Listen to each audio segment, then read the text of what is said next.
Very good. Welcome back, everybody. Welcome back to Payback is a Lich. We are here with my undead comrades, my undead player characters. They are gathering around in this campaign that is not for the greater good, just for vengeance, power, little soul snatching. So, quick recap for those of you who are newcomers. This campaign, it's all about liches. Everybody's playing a lich. For those of you who are still breathing and confused, a lich is what happens when a spellcaster decides, you know what, mortality is overrated. Let me just do a profane ritual in order to reach immortality by feeding my soul with other souls. So yeah, they rip out their own soul, stash into this little soul jar or phylactery, and bam, undead, immortal, likely to raise an army of zombies or just out of a whim. But yeah, this is pretty much what a lich is. And well, without further ado, let's get to talk to the ones that are here today with us, our protagonists. First of all, we have Creek, the Spirit King, was once a bard who sang tales of heroism, and Creek's now it's more about putting souls to rest permanently. That's what his tunes are about, and he's looking to avenge his fallen friends and make Vecna sing the blues. Creek, say hello to our audience and tell us a little bit about how Creek is feeling tonight. Hey guys, it's Creek here, the Spirit King. I'm feeling in a musical mood. I decided to make a little ditty about myself, and I said I'm a traveling troubadour, creating my songs from here to the shore as I journey down the long dusty roads. It's still a work in progress, but I'll get back to you guys on that. Very nice, very nice.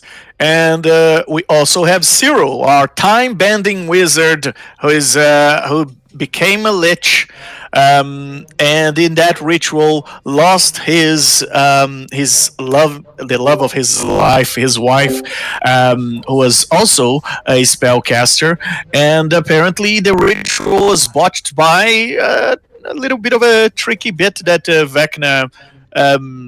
Of Vecna's intervention, and now Cyril wants some sweet revenge on Vecna as for his wife Esther. So, Cyril, say hello to our audience and tell us how you're feeling tonight. Hello, hello, hello. Cyril here. Tonight I'm feeling good.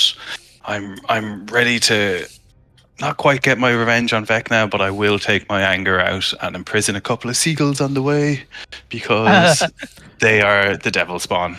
They are the Vecna spawn, some would say. Okay, all right. And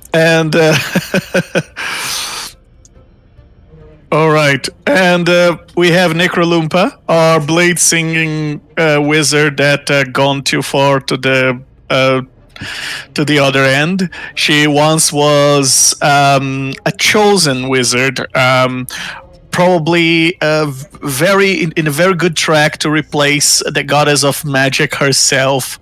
But then it all turned into an undead disgrace as she decided to fight Vecna, and out of that fight, she was turned into a lich, as she was not only defeated but profaned. And it's a one-way track. So now she looks for revenge against the lich that had turned her into something foul and profane. Necrolumpa, say hello to our audience and tell us a little bit about how you're feeling tonight. Hello, everyone. First of all, I didn't appreciate how you accentuated the fact that I was defeated. But moving on, I'm enjoying the life of a lich right now, or no life, or whatever that is. And to be honest, it's a new chapter right now because, as you can see, I have a different haircut as well. So Oh yeah. thanks to Midge. So my my personal styling. I'm up for a new adventure right now. I'm ready. Very good. Very good. And last but not least, we have Midge. Midge, who is who is a very good candidate to become the Fungus Queen. Once a gnome druid, she is now a walking spore colony. Midge's Lichdom came through a deal with the Demon Queen of Fungi, and she's looking to keep nature in balance, or at least just rot the whole thing down to its core. But apparently that balance is being threatened by Vecna's plans to rewrite the multiverse without any fungi in it. What? So, Midge, say hello to our audience and tell us a little bit about how you're feeling tonight. Hello. Midge, I'm the party's new hairdresser. So snip, snip, snip. I'll just take off a smidge from Midge. Perfect. And all right. So now just a quick recap of our last session. In the last session, our anti-heroes were looking for the pieces of the rod of 7 parts, because this rod apparently has been gathered by heroes before. These heroes were themselves summoned by the wizard's tree in order to help and try and stop Vecna's plans on its track, stop the Eve of Ruin. And no, they didn't. They failed drastically. Vecna literally wiped the floor with them, and then the wizard of that party, in his last breath, managed to cast a spell to scatter the pieces of the rod all over the multiverse again. And now these liches are looking for those pieces, because Vocar told them that the adventurers before had no idea of the full extent of the power of that rod and what the rod could do.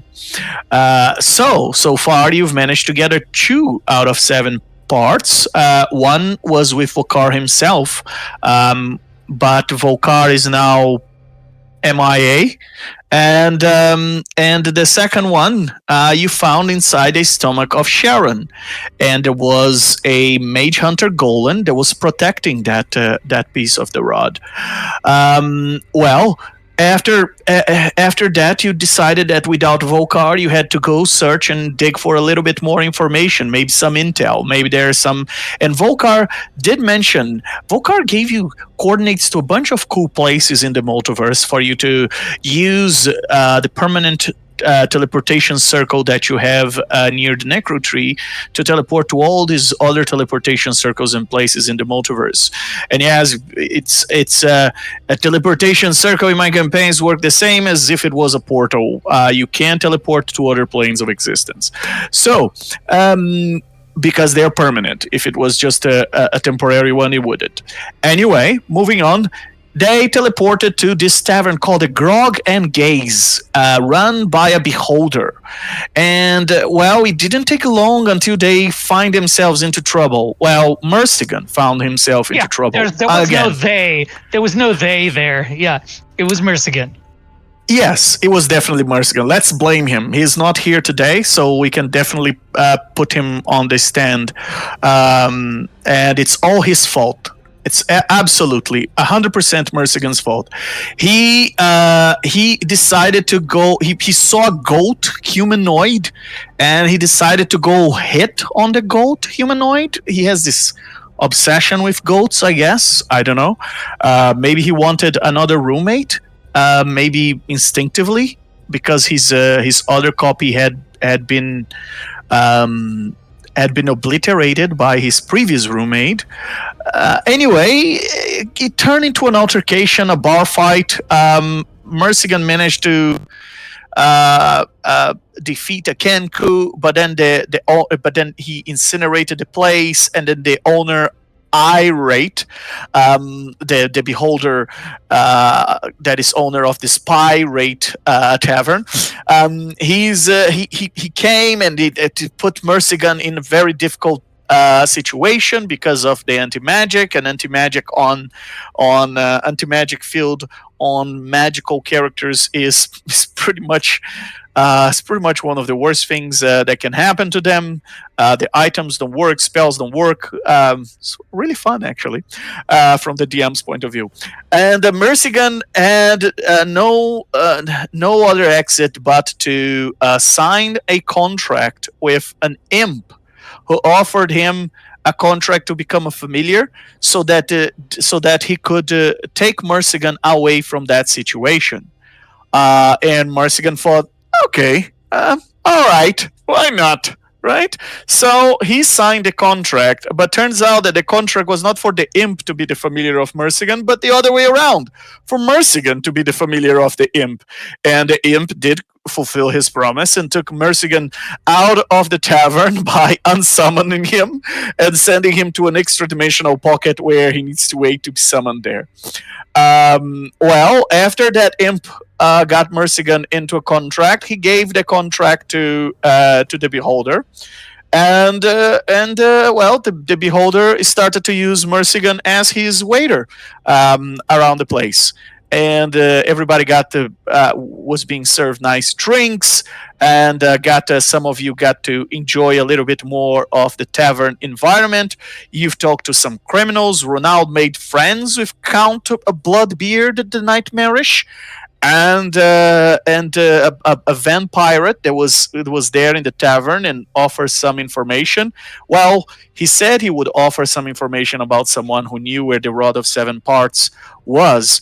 And the party made a deal, or Ronaldo made a deal to give some weapons in exchange for that. But unfortunately, the name the vampire had to reveal was Vocar himself. So, back to square one. Lucky you, Joe. There was a demi-lich inside the secret tavern, the tavern inside the tavern, called the Secret Menu. And inside the Secret Menu tavern, Deadweight, the demi-lich, told you a little bit more about where one of the pieces of the rod that you haven't heard before potentially were. He said that there is this demon lord named Mistra that apparently has it, and it has been brought back from the dead, but it's all rumors because, well, it's not like information from the abyss is very reliable. Anyway, while you guys are doing this search and spending your time and so on, Vecna is reshaping the multiverse to his image. He already turned Neverwinter into his own capital of his cult, and all the cultists from Vecna, from the Sword of Coals, have united and into that city, and is now fully dominated by the cult of Vecna, and no one knows exactly why.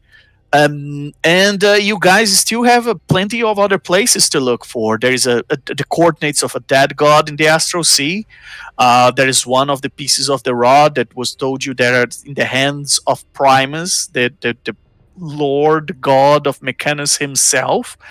Then you have heard there is one in Eberron. It's not that easy to get to Eberron because there is a ring of Cerberus that protects that wild space system against the teleportation and all the sorts of transportation spells.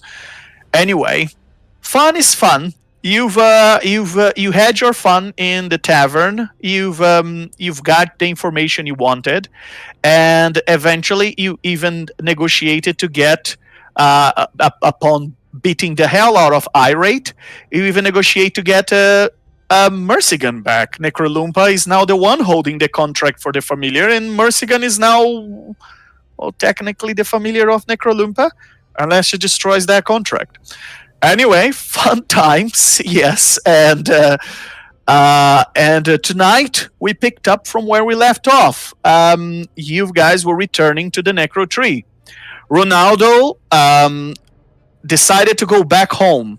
He said that he had some work to be done with what you had salvaged from Sharon and the Kraken, and he wanted to turn those items into those materials into special items. Also, the head of the Mage Hunter Golem, he thinks he can do something with that. So he returned to his lair to craft all that stuff. And Mercigan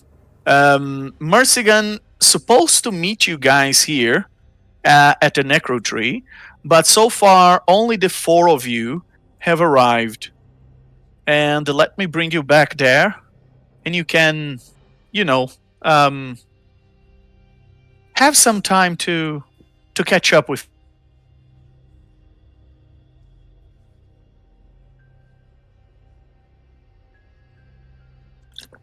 And decide what you're doing next, of course. Yeah, I'm adjusting midges. Midge should be at 168. I don't know how I took damage, but that's where I am. Did the regenerate bring me back to full? 168 of 183. Sorry, just doing some. You were rested. Oh, perfect. Oh, did we? Yeah, it's been a few hours now. Yeah, Okay. that's why I'm putting you at full health. Do I have Okay. All right. time for my simulacrum as well before the? No, you didn't have 12 hours. If that's your question. You're hankering for that 12 hours. Yes. Oh, And Legend's doing everything he can do to prevent it. pretty much. Midge, It looks like. Midge walks up to Necroloompa. Oh, you look so much nicer now. Thank I you. like your hair. Yeah.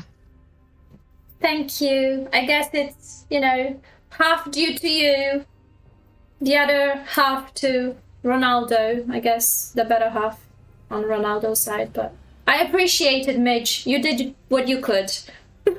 I mean, I tried. You did indeed.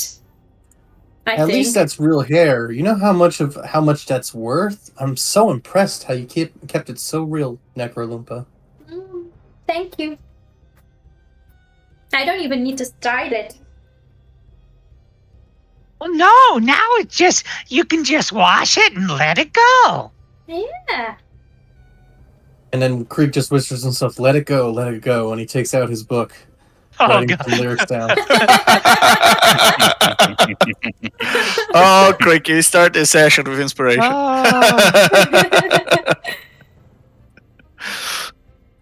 Oh. Where do you think we should try and go next? What do you think?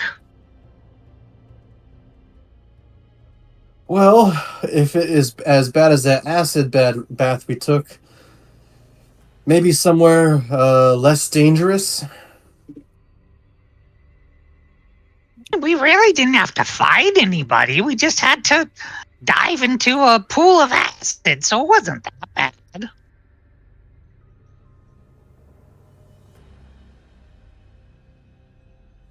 I think maybe we could aim towards Mechanis or Rigus. Ooh. What do we think? I mean, I don't know that I would fit in too well there, but we need to go there eventually. I mean, Mage, let's be real. None of us fit in well anywhere. Look at us. That's true, but you all use that, like, costume magic. It's like you're ashamed of yourselves or something.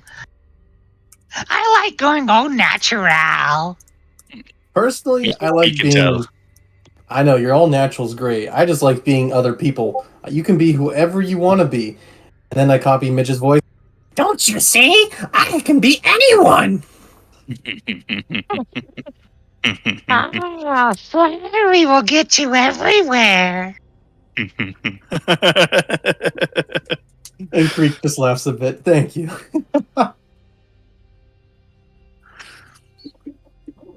Or do we want to try and go to the Outlands? Or what do we want to do? How do we want to get there?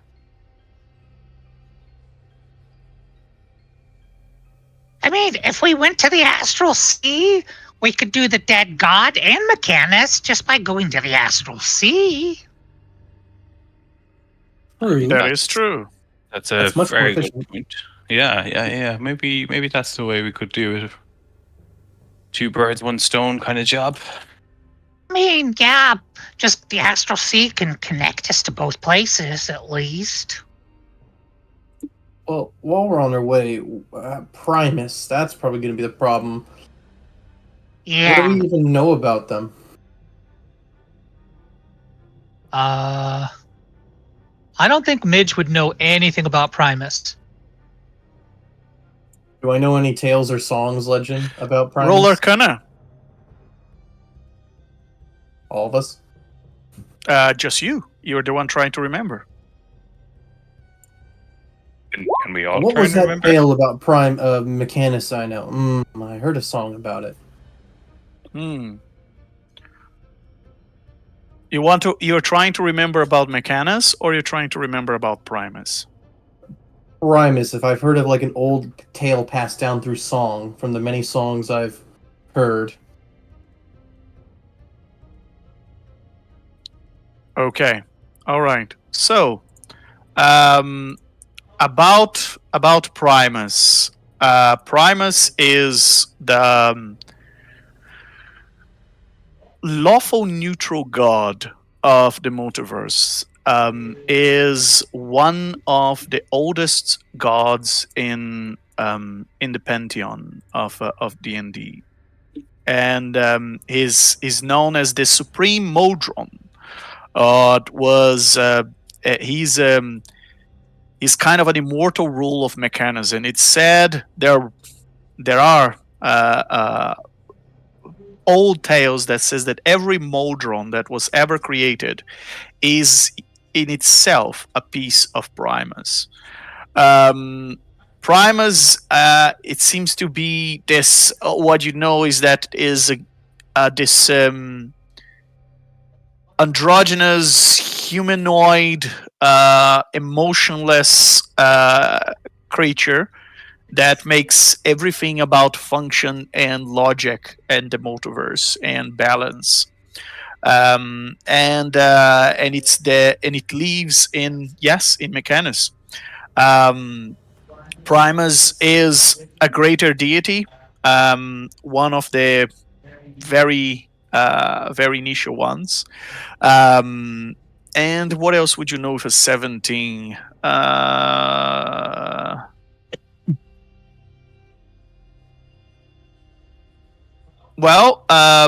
You would know that there is a city in the Outlands known as Automata that has a gate to Mechanus. But even to get there, you would have to travel through the Astral Sea from where you are right now. Well, the Astral Sea would probably be our best bet. We can get to that dead god and also get to Primus as well. I mean, Mechanus as well. I mean, it seems the most logical choice.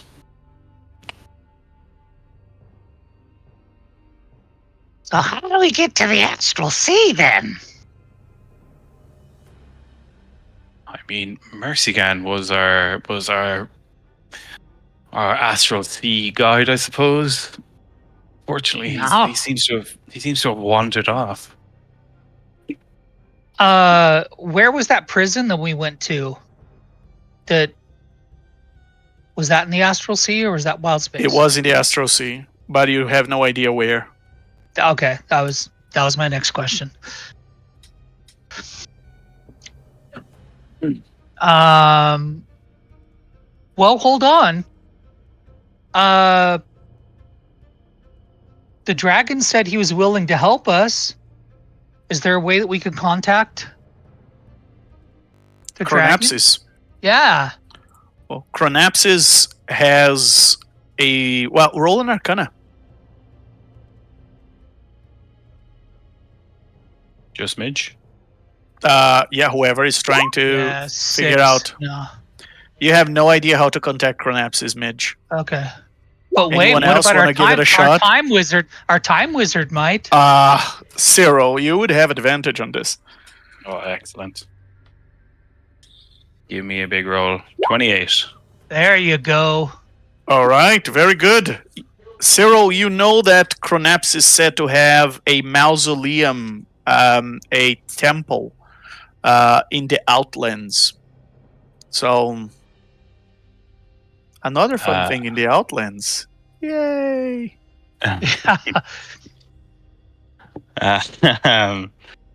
Okay. Right, bit of a predicament. So, Well, if you want to, I'm sure Cyril would be tempted to see Chronapsis again. I mean, that's like, oh, I mean, that's my guy. Like, he is. yeah. Yeah. If I could marry anyone else, bar my beloved wife, it'd be Chronapsis. Oh boy. You know, maybe in some timelines you have. You never know. Maybe. And as a time dragon, maybe in all timelines, I will.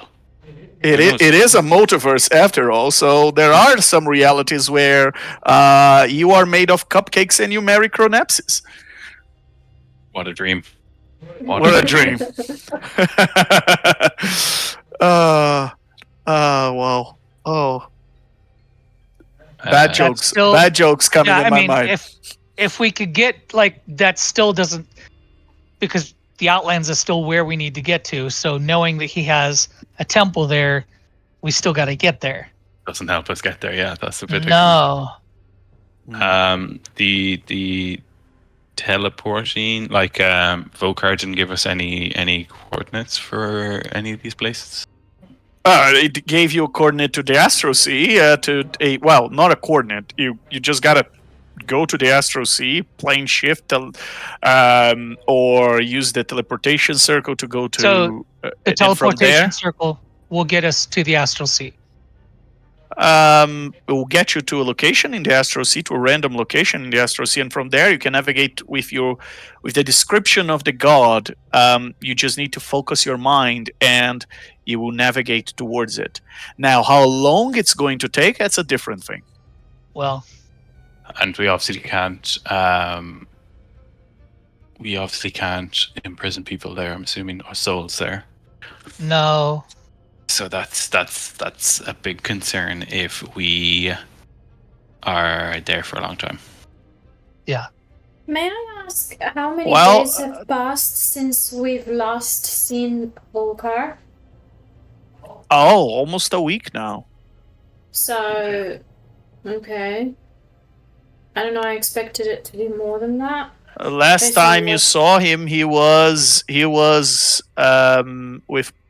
was captured by Morrigan. Exactly. Yeah, So We still don't almost even know what that a is. week. yeah. Okay. So we're operating under the assumption that he should return to us in about 3 more days, because yeah, the maximum. That's why I the asked. 10 'cause days, if the not, 10 day, yeah. the 10-day thing. Yeah. Okay. Well, if you have any doubts about what may have happened, you could also ask Mercigan. Bersigan doesn't remember anything. Oh, but if Vocar was taken to the Astral Sea, then your passive investigation would tell you maybe Mercigan can give you a tip of where Vocar might be. But by the way, I didn't... Because you have no reason to assume Vocar was destroyed. Yeah. Yeah. By the way, I didn't dismiss Mercigan. Where is he? Why is he not here? I know. Because you didn't summon him.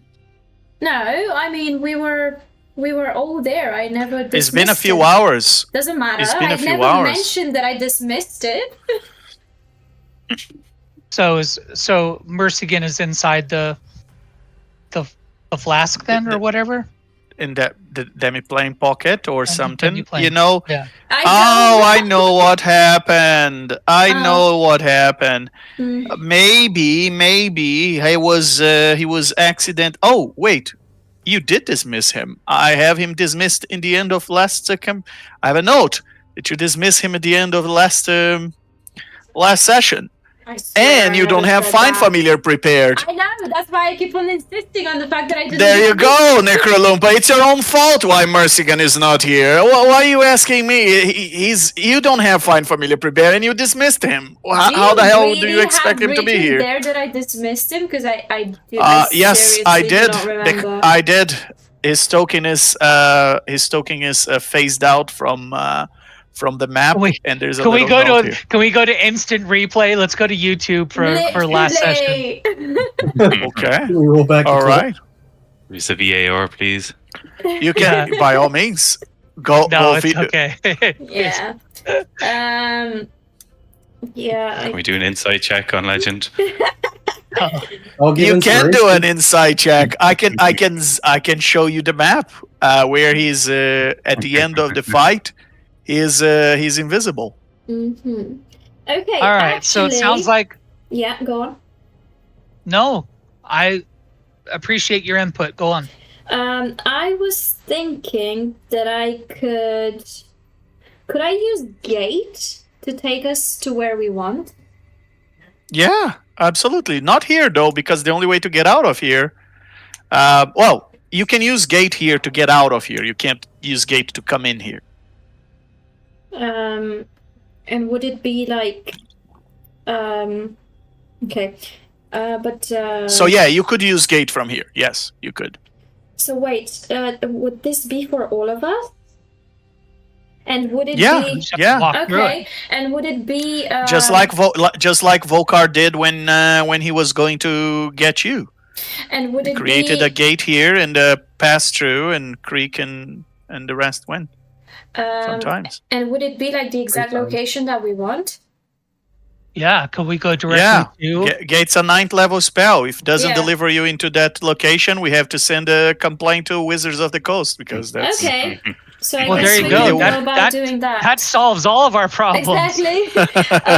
However, I don't have gate, but I have wish, and I can wish cast to do gate, right?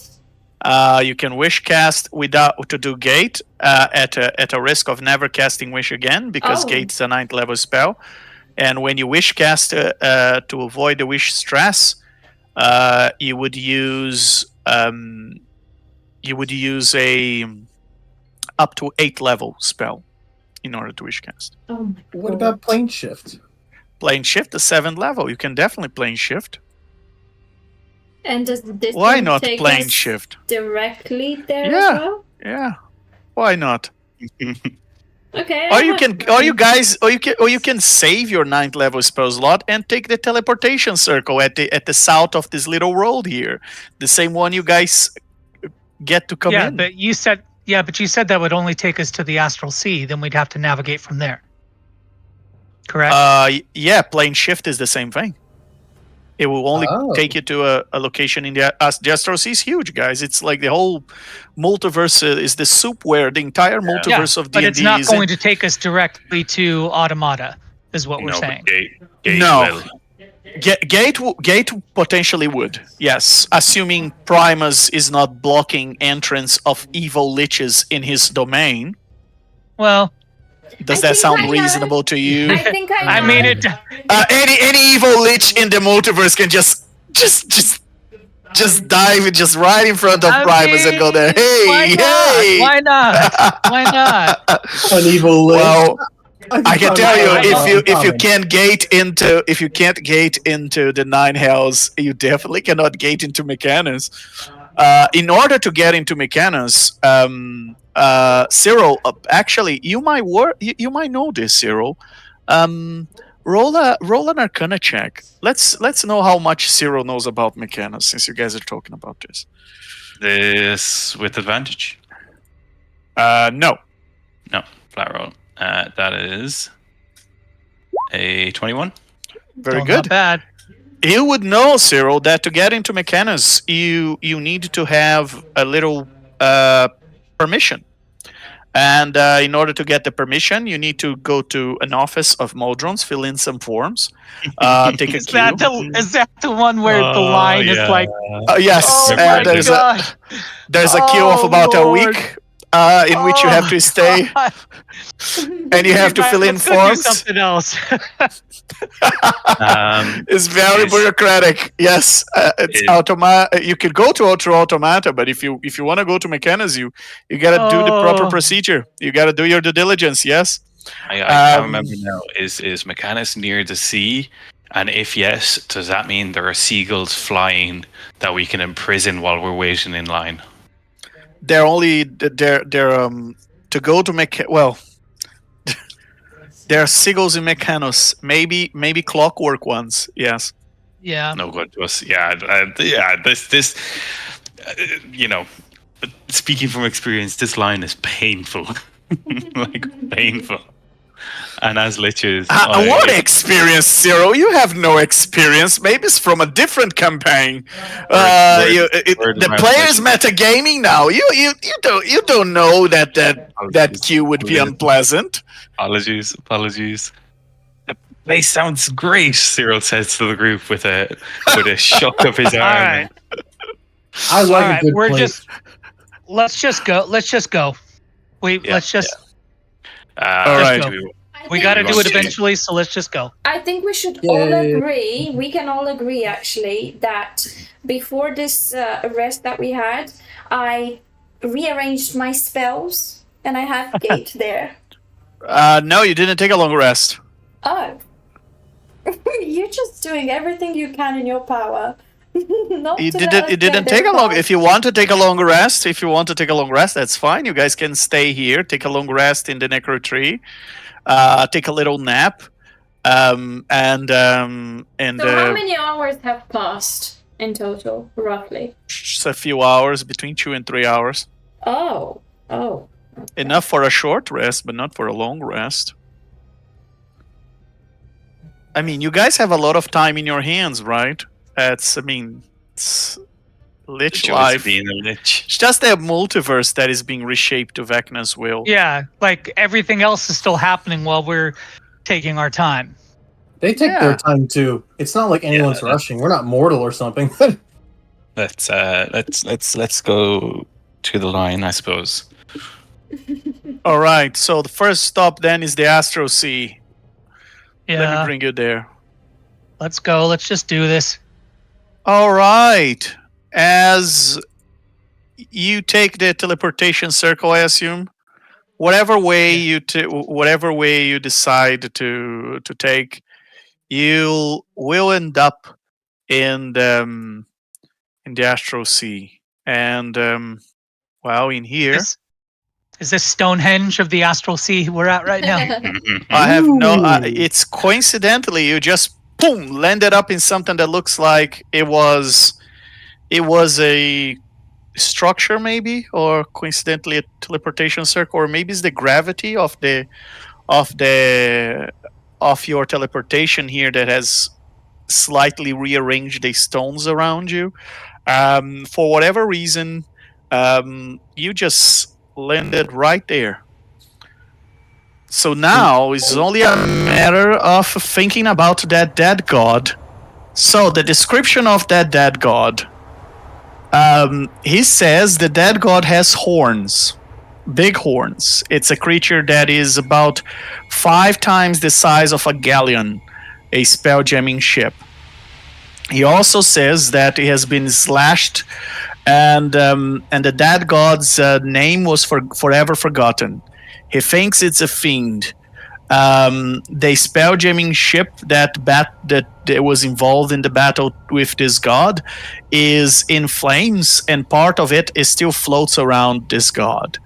The god was the god. Some of the god's limbs was severed, and he also described to you that the magical and divine blood of this fiendish god is spreading and mixing with the hue of colors of the Astral Sea.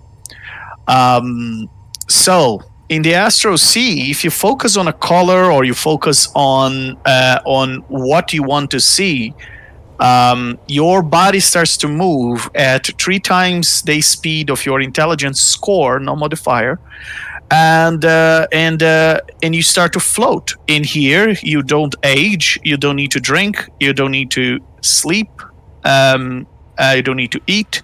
Well, you're already undead, so that doesn't. Yeah, I make was gonna a big say we difference. already don't have to do that. Yeah, so it doesn't make a big difference for you. But if you are in the audience and you want to go to the Astral Sea, nice place to visit. All right. Creek will look at Cyril and with the performance, start moonwalking as he moonwalks in circle around Cyril, going, "Look at me go! Go!" As you just see him moonwalk behind you. Oh my god. Midge will, because Midge doesn't have the best intelligence, so she's gonna walk over. Necroloompa, I think you're going to be really good at helping us find this place. And she's gonna cast guidance on Necroloompa. Oh, Thank yes. Would you like a little song to inspire you on the journey? I have the perfect one for you, Necroloompa. Eager to hear. And Creek takes out his guitar and he says, "This was inspired from Midge when I heard Let It Go. So this is a song I call Let It Roll." And he starts playing, he goes, "Let it roll, let it roll. Gotta inspire you all once more. Let it roll, let it roll. My die to increase your score. I don't care, no matter what time of day. Let my song rage on. Low rolls never bothered you anyway." And I inspire you. Oh my gosh. You did Unbelievable. indeed. That's Can't more you inspiration for you, Very, Creek. very Yeah, seriously. inspirational. Yeah. Wow. So we're counting on you to get. You can give to get inspiration. us there, Necroloompa. Necroloompa. In fact, you can give 2 bardic inspirations for the price of 1. To who you want to give it? I'll inspire Midge and Necroloompa. Midge for giving me the idea. All right. Remind me, it's a D12, right? Yes. Oh, All right. so good. Wow. So good. Unbelievable. All right. Loved it. All right, so we thinking about this place? Yeah. Yes. Counting on you to find it for us, Necroloompa. What do I need Yeah. to roll? What Is do you it need to a- roll? Yeah? Or like You do, just or need like... to think. You know what, Necroloompa? Let's make this more interesting. Repeat back to me the description of the god I just gave you, and let's see how much you remember that. No. Come on! If you can remember the description of the god, you can find it. Can I roll an Arcana check so that the DM reminds me? It depends. Let's say how much you know. And then I'll give you disadvantage, or I'll change the difficulty of the test depending on your answer. Could I get some help from my colleagues here? Are you using a lifeline? No need. I don't think there's any need for this. Well, I'll give you one hint. 5 times the size of a galleon. Give you another hint. Horned creature. That's I'll exactly give you Mitch, you another can hint. give one hint. Yep, I'll give you another hint. There's half of a flaming galleon is floating around it, That's where I'm. or part of a flaming galleon is floating around it. That's exactly where I want to go. To that place. To what they said. All right. So is all you using the hints they gave you, or are you adding something to it? I guess I can roll an Arcana checks to get some more info from the DM. Arcana check's not going to give you more info. That's a memory check. It's kind of a flat intelligence check, but yes, you can do that. But the DC, but here's the thing: the difficulty of the check increases with the little amount of information you provide me. So right now is about a 35. Right now is about a 35. You give me more information about you, remember, and I'll lower that. Is it an intelligence save, right? Because it's kind of a save. No, a check. Well, you got guidance and bardic inspiration. Yeah, you might get there. You might try 35. You might try really hard 35. I'm gonna use conversion future to guarantee a success. Can you use that on another person or just on you? You or a creature you see within 60 feet make an attack roll, an ability check, or a saving throw. Very good, very good. So, Necrolumpa, do you want to roll? No. No, I do not. You're gonna remember then? Tell us. What do you remember? Wait, what? About the location? Yeah, about the dead god. It has horns. Mm. It's... Wow. I forgot again. It's huge. 5 times the size of a galleon. And there's like a fiery something around it. Was it a galleon? Mm. That's where it is. I lowered to 30 the DC. What? Oh my god, guys, I'm not doing a good job. I'm so sorry. They're putting their faith on you. That's why we inspired you. Look, Necrolumpa, roses are red, violets are blue. I'm unoriginal. This is all I can do. Oh boy. All right, Necrolumpa. Yes. It's a roll. Wait, so I have a 24. You have inspiration, don't you? And guidance. So and bardic is it inspiration. a D12? Yes. A D12 and a D4, in addition to whatever you roll 7. on your. So that's a 31. Okay. Yeah. I used my reaction to give infectious inspiration to Cyril if that passed. It did. She got a 31. It was perfect. a 30 the DC, so yeah. Then I'll use infectious inspiration as reaction and give inspiration to Cyril now. Nice. Thank you. Excellent. Very good. And with that, you guys start to move with Necrolumpa as you gotta focus on her, and as she focus on where she wants to go. Oh yes, You Cyril can has fly. You can fly. You can fly. infectious inspiration. And just like the lost children, Things. You just can have it on wing. I was thinking more like a pangolin. You can fly. let me- You can fly. You can fly. and you see how beautiful the Astral Sea is. Look at that. The Astral Sea is a beautiful place. See, look, second star to the right. Straight on till Yeah. morning, right there. That's where we're going, right there. It's a beautiful, beautiful Astral Sea out there, with all of these colors and the hues, and it's really amazing. It's a beautiful map, by the way. We'll just stop. I just have to say that. Wherever you got this map, this is gorgeous. Indeed. It makes Creek thirsty. You know who else is thirsty? That Astral Dreadnought that just noticed you guys. Oh, I guess we're rolling initiative. Absolutely, you are. Because if you are in the Astral Sea, you always run the risk of being hunted by these creatures that hunt creatures down here because, well, that's you're like a prey, and that's a big guy. What a great segue. 30-20.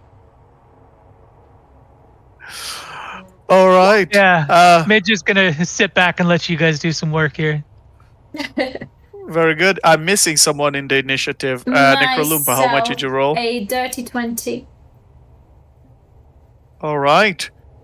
Okay, so let's put a more a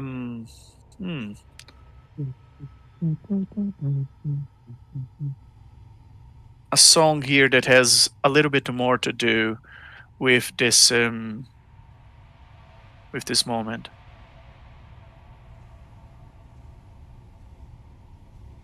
And Cyril, tell us what you want to do. I'm not gonna lie, I was so not prepared for combat, so I'm quickly looking through my sheet. Do you want to switch turns with someone who comes next? No. I'm good. All right. I am going to. What's the range on this guy? He is. Oof. Okay. Can we freely move? If I think about moving up towards this creature, do I move towards him? Yeah, absolutely. You have 3 times your intelligence. What is your rounded up? What is your intelligence? 18, so 54 movement. So you have 60, 55. Okay. You round it up to the next 5. And Creek, what is your intelligence? 12. 12. So you have 40. I'm not the Midge. What is my intelligence? Total? Yes. 12. Yes. 12. So you have 40 as well. And Necrolumpa, what is your intelligence? Is it 20? So you have 60. Number? So you have 60 speed here. So your speed here is 60. I updated your tokens. Okay. Go ahead. And what do you want to do, Cyril?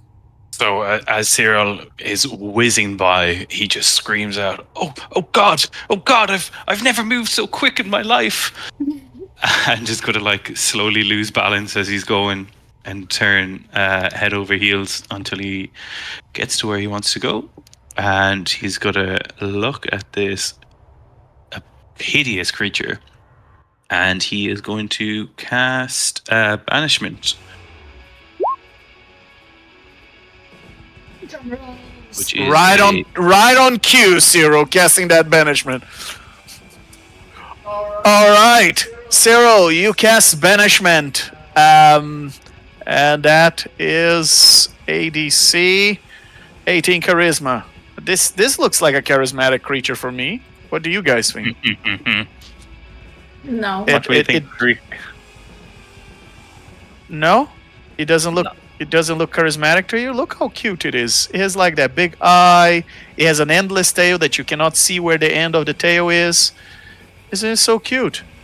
Cool in its own way, yeah. All those teeth are just so like needs to let us know who his dentist is. You know, clearly looks. Yes. Cyril, as you try to cast your banishment, you realize the spell simply doesn't work. In fact, Cyril, as you're trying to cast your banishment, you realize that you have nothing attuned to you anymore. Well, they are still attuned, but they are not. They are not providing you any benefits. You can refresh your character sheet. The same is true for all of you. What do you mean, Cyril? Your investigation roll. You just had an experience similar like that with a beholder. So maybe the eye of this creature is just like the eye of a beholder that creates an 150-foot cone in front of it of anti-magic. Oh, you guys are encountering so many anti-magic things. Legend, I hate you. Isn't that fun? You just burned a spell slot discovering, oh, this probably is going to save your life one day. Maybe that day's today. As there's an 100-foot cone in front of the eyes of this creature that is canceling all the magic in it. Fun times. Cyril, what else would you like to do? I mean, I can't do anything else, I don't think. No, that's Cyril done. Cyril's just gonna look back at the rest of the group and say, "Good luck." Good luck. Okay. And Necrolumpa, what would you like to do? Right, so as a bonus action, I will do my dearest blade song so that I am.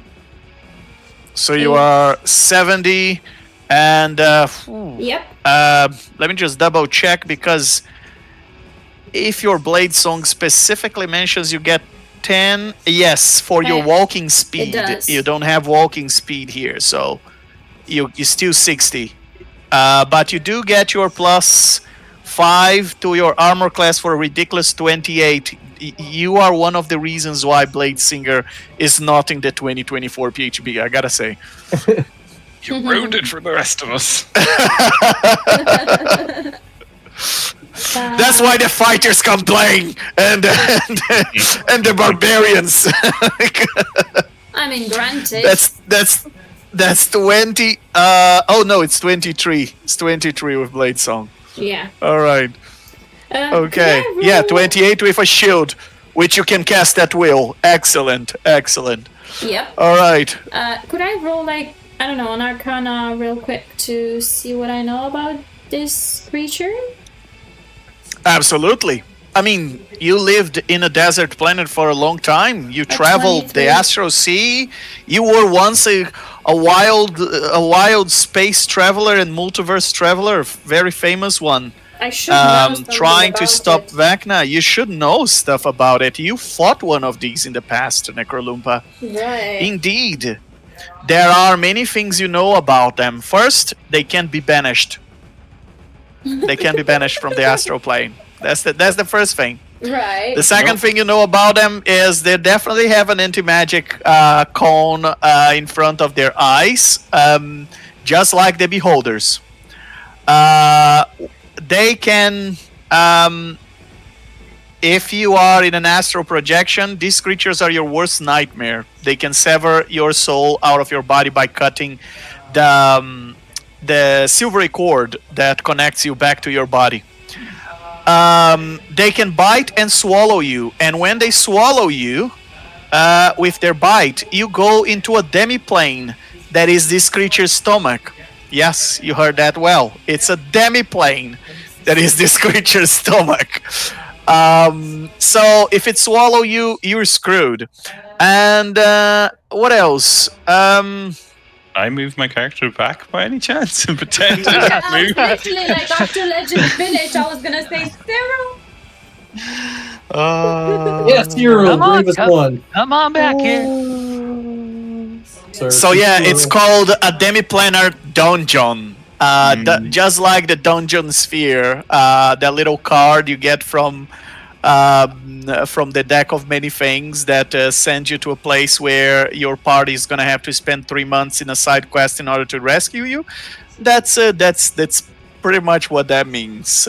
This creature is one of the hunters of the Astral Sea, and it finds powerful creatures to eat and to feed. So you guys are powerful, and you're creatures, and Stop. and it just it wants to eat you guys. All right, you're appetizing. Okay, so that's what you would know. What else you would know? Let me see. A little bit of lore. Let me give you a little bit of lore about them. Astral Dreadnoughts haunt the silvery void of the astral plane and have been gliding through the astral mist since the dawn of the multiverse, trying to devour all other creatures they encounter, with a specific preference for powerful ones. An astral dreadnought is covered from head to tail in layers of thick spiked plates, and it has two gnarled limbs that end in magically enhanced pincer claws. Constellations appear to swirl in the depths of its single eye, and its serpentine tail trails off into the silvery void, and you can't ever see the end of it. Anything the Dreadnought swallows is deposited in a unique demiplane, an enclosed space that contains eons worth of detritus, as well as the remains of travelers. This demiplane, called a dungeon, has gravity and breathable air, and organic matter decays there. When the Dreadnought dies, the demiplane vanishes and the contents are released into the astral plane. Well, assume it dies. And yes, you know that this is an entity that never leaves the Astral Sea, the astral plane. It has the anti-magic cone in front of its eyes, and that's pretty much it. That's all you got to know about the Dreadnought. Right, it kind of scares me, the fact that you said it can't be banished, in the sense that, can I roll another check to see if I can maze it? If provided that you would know that I move out of this cone. You can certainly try. That's one way of knowing. Well, yeah, I know, but I don't want to risk it as an 8th level spell. Roll an Arcana. There we go.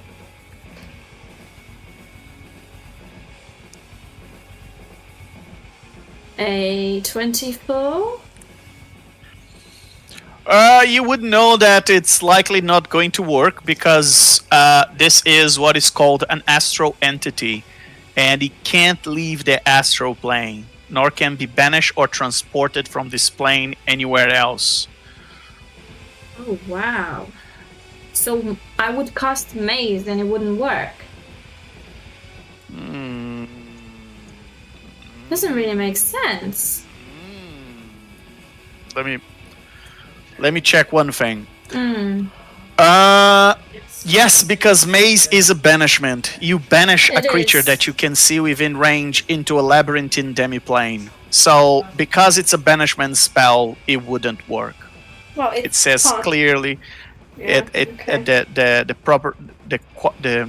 ability of this creature is indeed that you will. Okay. Well, that was gonna be my, but I guess not. I will try. Oh God.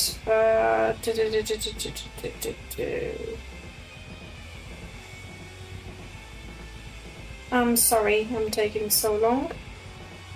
I will try to use mass suggestion. Go ahead. Whilst, being out of the cone. And I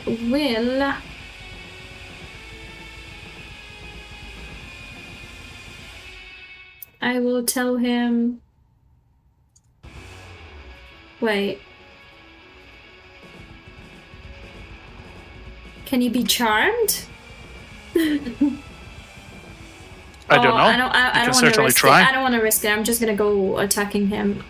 Sorry. Okay. So I will. Oh God. Oh God.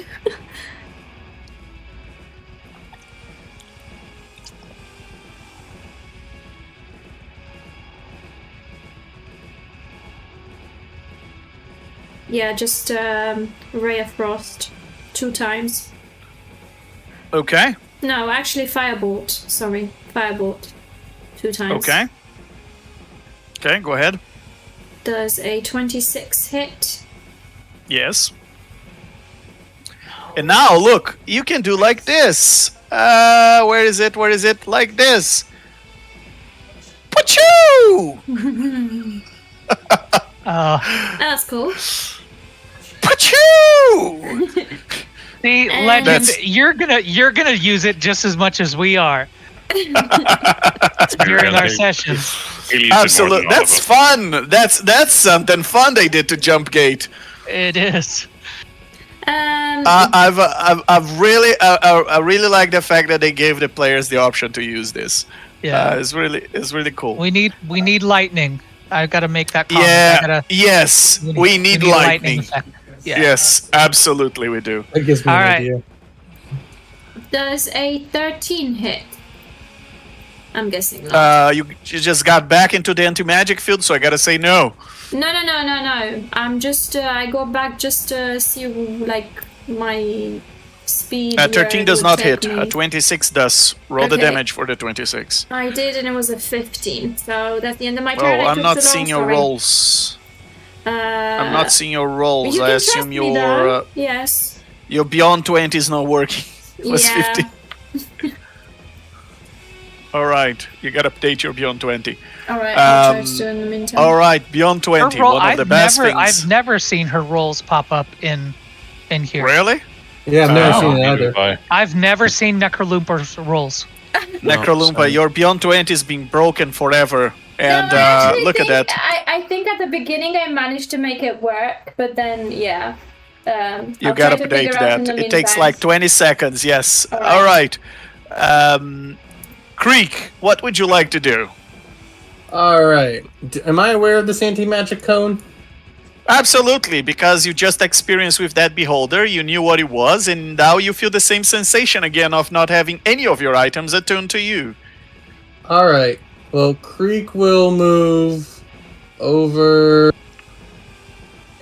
here so he's outside of it. And he's gonna look at this Dreadnought. Like, let's see if he can counter this. And I'm going to make my Rolathum's Psychic Lance to fire at the beast. That's awesome. That's a new effect. That's awesome. Okay. Wait, how did you I drew that at the last second. I made that. I just made that. All right, that's better than the effects. That beast needs to do a DC 20 intelligence save or take full 17 psychic damage and be incapacitated. Oh, he rolled a nat 20. I'll screenshot this. I'll screenshot this because it's actually funny. Can I use my inspiration to have it reroll? Ah, boy. Yes, you can. I use my inspiration. To give disadvantage, right? Yes. Okay, now I'm gonna show you this. This is his roll with disadvantage. You see the thing go, and as it touches him, it disappears. And Creek goes, oh. Dang, he is smart. He just rolled 2 nat 20s with a -3 on intelligence. Oh, that's funny. Wow. That's unbelievable. That's pretty much the only way he could have passed that, and he rolled 2. That's amazing. Well, you take half damage, and you should do the lottery. Oh, yeah. Yes, definitely. It's tonight. Tonight's the day, guys. All right. It's now the turn of the Astral Dreadnought, and at the start of the turn, this creature can decide to change the position of the cone. I'll tell you in a moment what it's going to do.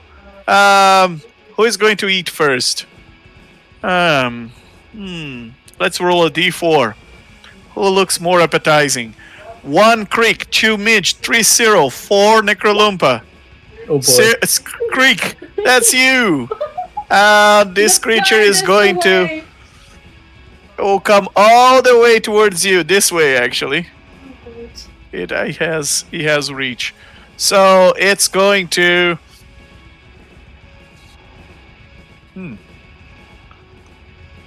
He has multi-attack. Yes. Please tell me it's not magical. One bite and two claws. This is like the Astral Sea version of the Rancor from Return of the Jedi. I'm gonna take a wild guess and say they're all magical attacks.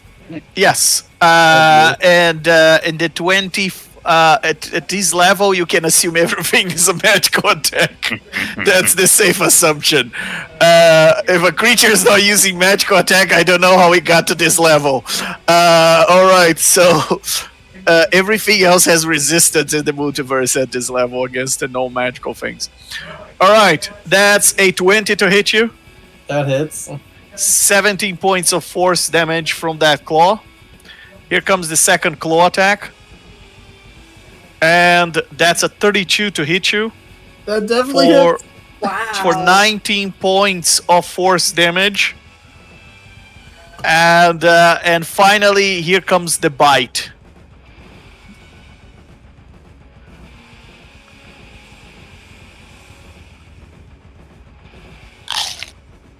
Oh, like an That apple. hits. Yeah. And that's a 19 to hit. That does hit. Oh no. And that's a 40 points of force damage. And you Wow. and okay, so if the target's a huge or smaller creature and this damage reduces it to 0 hit points, or it has the incapacitated condition, the Dreadnought swallows it. The swallow target, along with everything it's wearing and carrying, appears in an unoccupied space on the floor of the demiplanar dungeon. So you just take 40. Did you apply already to a token? Okay. I did. 40 points of nyaki damage, and that's really the sound of your bones cracking. Oh man, Creek's thinking how much he needs to regenerate again. And it didn't reduce you to 0 hit points, so you're not automatically swallowed. All right. And that's the end of his turn. So let me put here his 150-foot cone of fun. Of course. All right.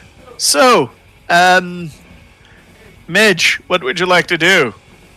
Run away screaming. Let's see. Midge, you talk to Zuggitmoy. An astral dreadnought cannot be the end of the world to you. Come on. You No. guys are immortal. So how do I calculate movement? I have 40 feet. Is that correct? Because of intelligence? Yes. Is that right? Okay. Yes, I put it in your token, yeah. Okay.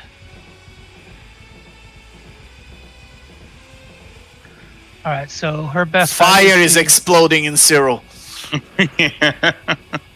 Yeah. So I rage. Midge is just gonna pop herself over here with her movement. She'll do chill touch first. Yeah.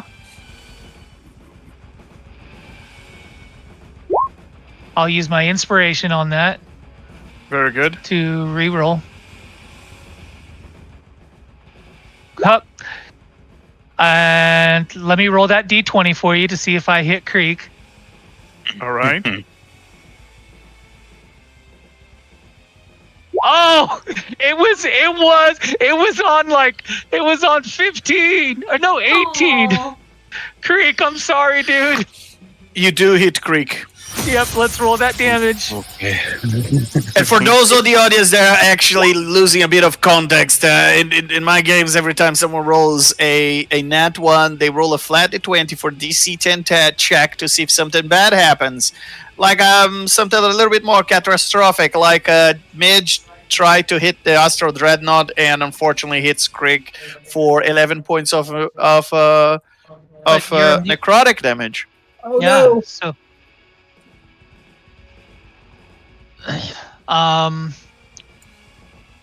Which Krieg, you should have resistance against that. Oh yes. So I you did. take 6 yeah. as a lich. Very good, very good.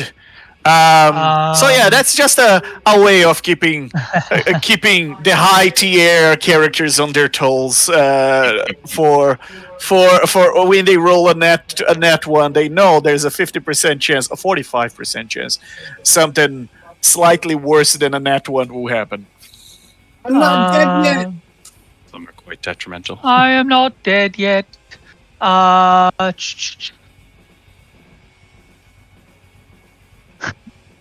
want to become a tree, but I know it's not. She'll just. That was probably how many feet? That was probably about 20. 20. Yeah. Yeah. I'll go ahead and move. Yeah, I'll just stay there. It's all inevitable. I'm assuming I don't have bardic inspiration anymore. That all passed. Is that true? No, you should still have. It's 10 minutes, correct, Rick? Yes. Yeah. Oh, 10 okay. 10 minutes didn't pass yet. Oh, I would have used just it on arrived the here. first attack. It's fine. And look who it is. Look who it is. Hello, Mercigan. You decided to join us. Oh, you guys know that that's good news, right? When Mercigan comes to join you. Ish, are you fighting with us or against us? Whoa. Great Do you music. see where we are? Cause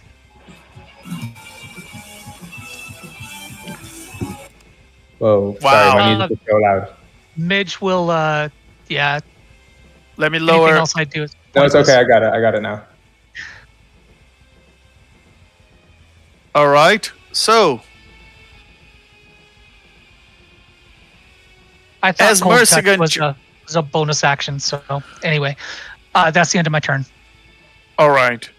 And as a legendary action, this creature is going to, well, is going to try and make one of you make a little visit to its dungeon demiplane.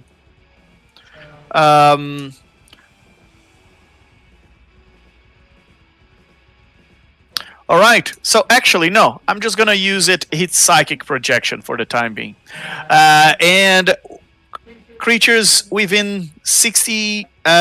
Every creature within 60 feet of this astral dreadnought gotta do 60 feet. Yeah. So everybody except Necrolumpa gotta do a DC 19 Wisdom saving throw to avoid 40, 10 plus 4 points of psychic damage.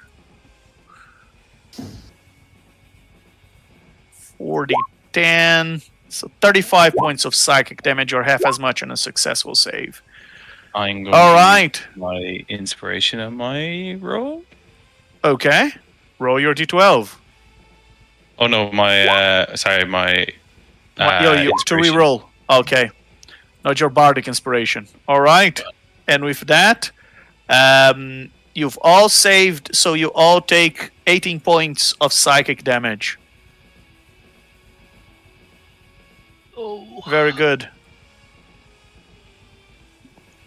And that's the end of the round, but not all. Lucky you guys.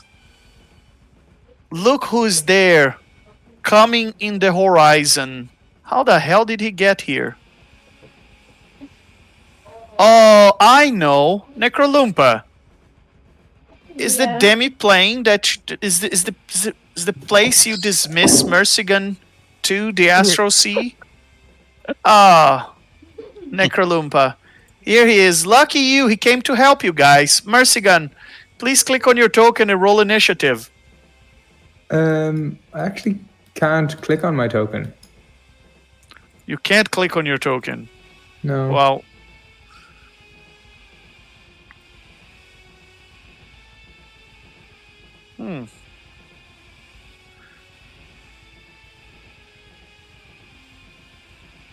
Because you're already there you dead go. to us. Try again. There we go.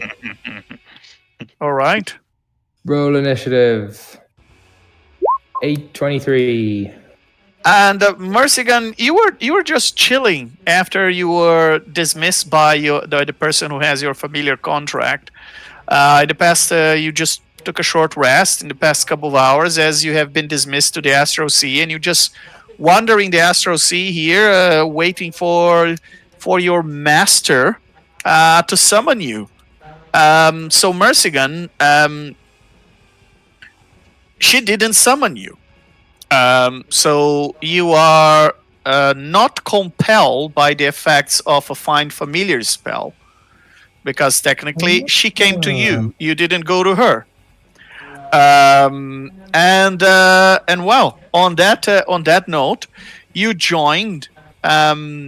You joined this. You see that they are fighting an astral dreadnought, which you had seen from afar, and you have been hoping the creature wouldn't see you because you know these things are nasty, Mercigan. You know they can eat you, and their stomach is in a demiplane, and they can screw up your mind. They can destroy you very easily. They have an anti-magic cone in front of their eyes. They are the full threat. And well, you know better than to mess with one of them. But since the party is already messing with them, there's nothing much you can do except it messed with it. Appeared to us. We didn't go seeking this thing out.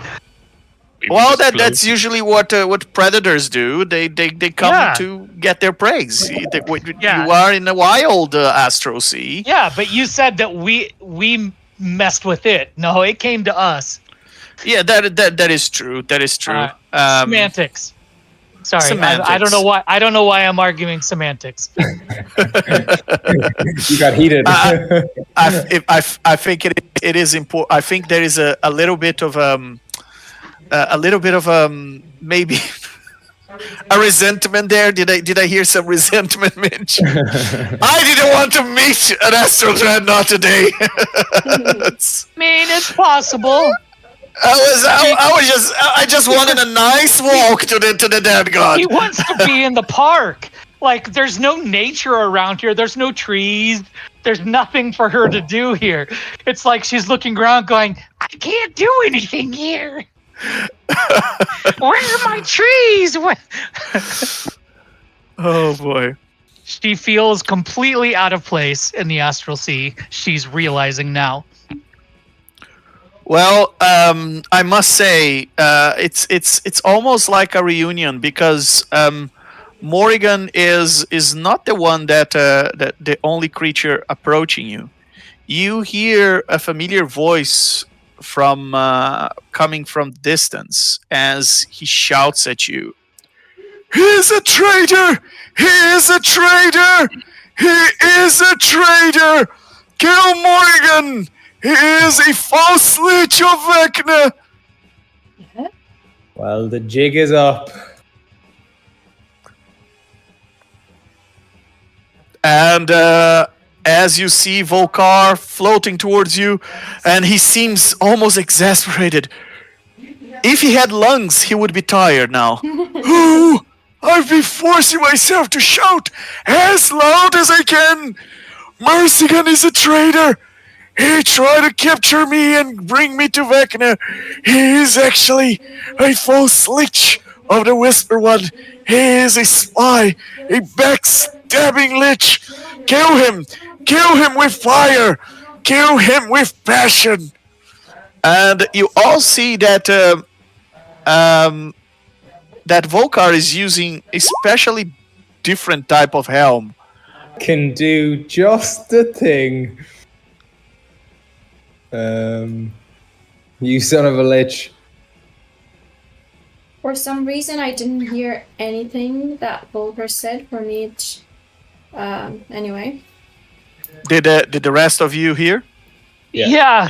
Vocar All was right. saying, if Vecna wants me, he needs to come and get me himself. And Mercigan's like, oh, I can do that, which really makes me happy.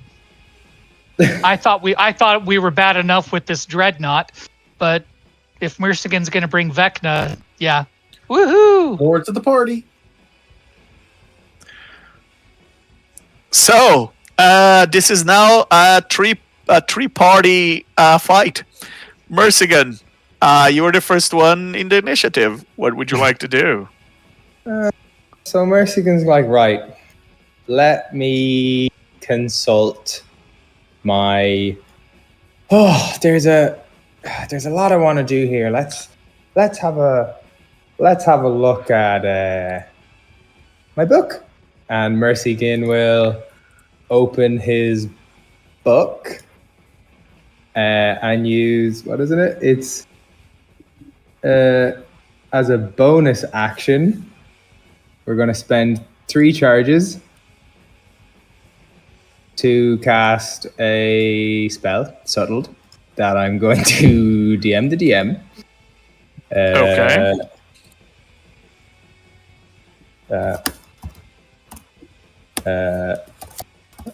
Because this was...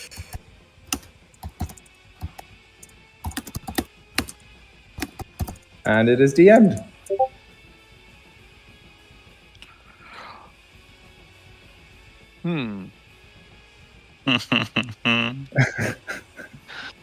Okay. Very good. Does that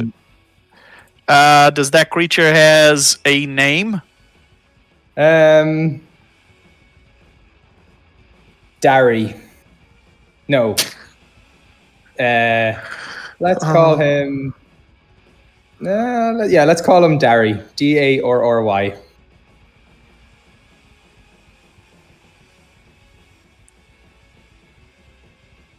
Okay, as if the fun was not enough, Marsigan summons yet another creature apparently to this fight.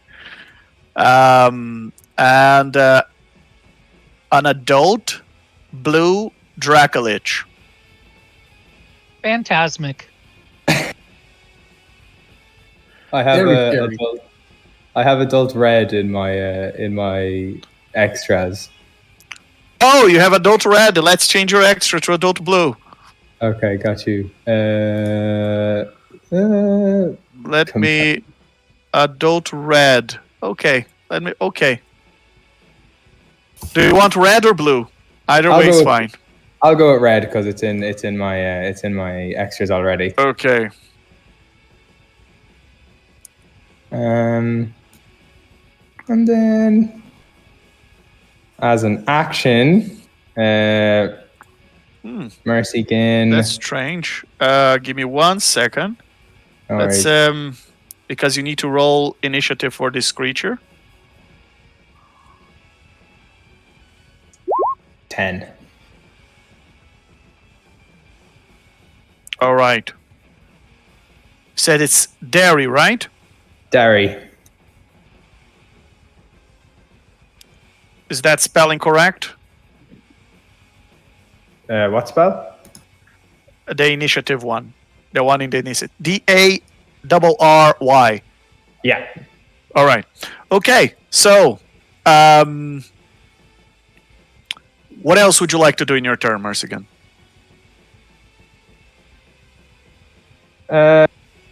Mercigan will cast this one. Mercigan will cast Meteor Swarm. Oh, what? Very good. And what is the area? How big is it? It's a mile long. I think that's hitting everyone. No, it's not. A mile long is the range that you can cast it. The area of effect is not a mile long. Oh, it just in range area. It just says 1 mile. It doesn't have an area. Oh, Okay. 40 feet radius. Sorry, it does 40 feet radius. My bad. So, He'll go eeny, meeny, miny, mo, and go 40 feet. Da-da, right over. No, that's because that's hitting him. Oh, God, come on. Right there. So that's hitting Very Midge, good. Creek, and very good. the Dreadnought. And- That's it. And the Dreadnought, Nothing. yes. And you summon the meteor shower, and you can see that parts of the area you selected, the meteors appear. So Creek, Midge, Cyril, you don't have to worry about it, and neither the Dreadnought. Creek and Midge.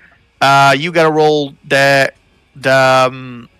Dex 19 save for that to avoid 78 points of fire damage and 68 points of bludgeoning damage as a meteor shower. One. I roll high.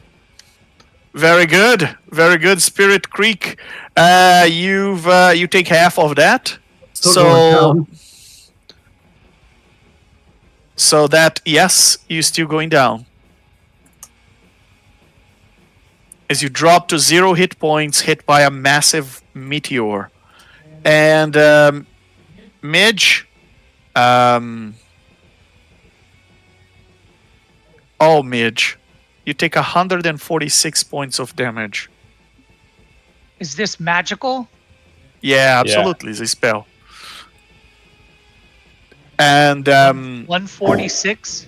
146 total, bludgeoning and fire.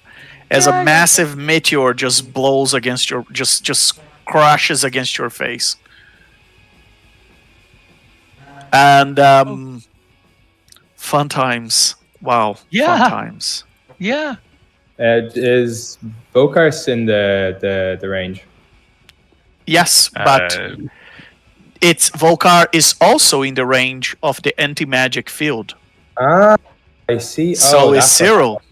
Okay. So, unfortunately, in front of the Dreadnought, as you remember when you arrived here, there is an eye within 150 feet anti-magic field. And that's why the Dreadnought didn't get any meteor on him. Cyril and Vocar and Necrolumpa are all protected. Using one enemy against the other. All right. And with that, Cyril, what would you like to do? Free action cry. Okay.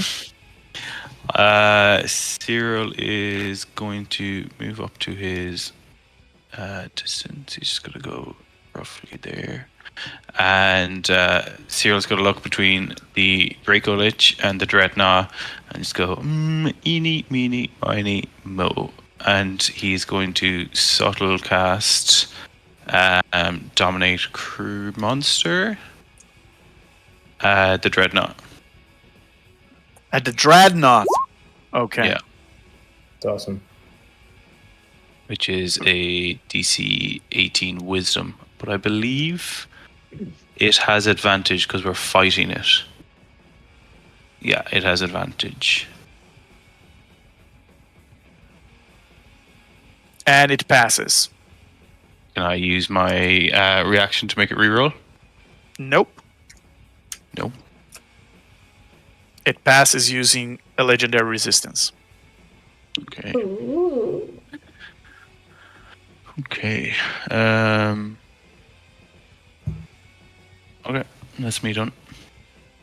All right. And on that note, Vocar says, "Hey, come towards me, everybody! Let's get this motherfucker!"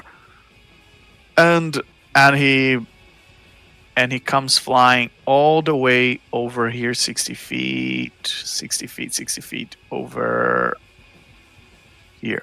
Yeah. There you go. And he is going to activate the helm that Ronaldo made for him. Special helm. Guess what the helm does? A 60-foot cone of anti-magic. Not my bad. And just like that, Vocar activates the anti-magic on top of you and says, "Throw everything you have on him! I'll start!" And, well, he pulls his iron flask with his hand out of the cone, and you gotta do a DC 17 Wisdom saving throw, or you're gonna be the next thing inside Vocar's flask. Oh no. Flasked and contracted. I'm gonna use my inspiration on that. Probably a good idea. Yeah.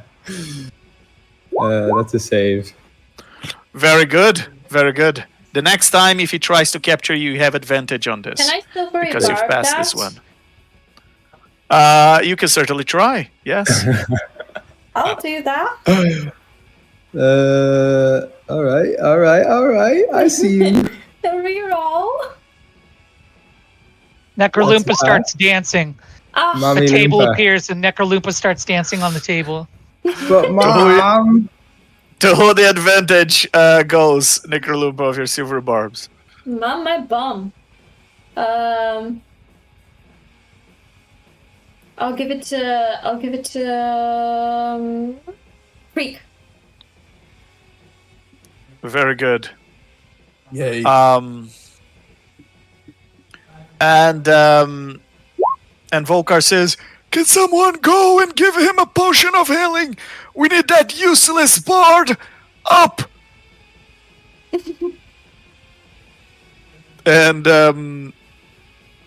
And with that, as a bonus action, he is going to cast Sanctuary on himself.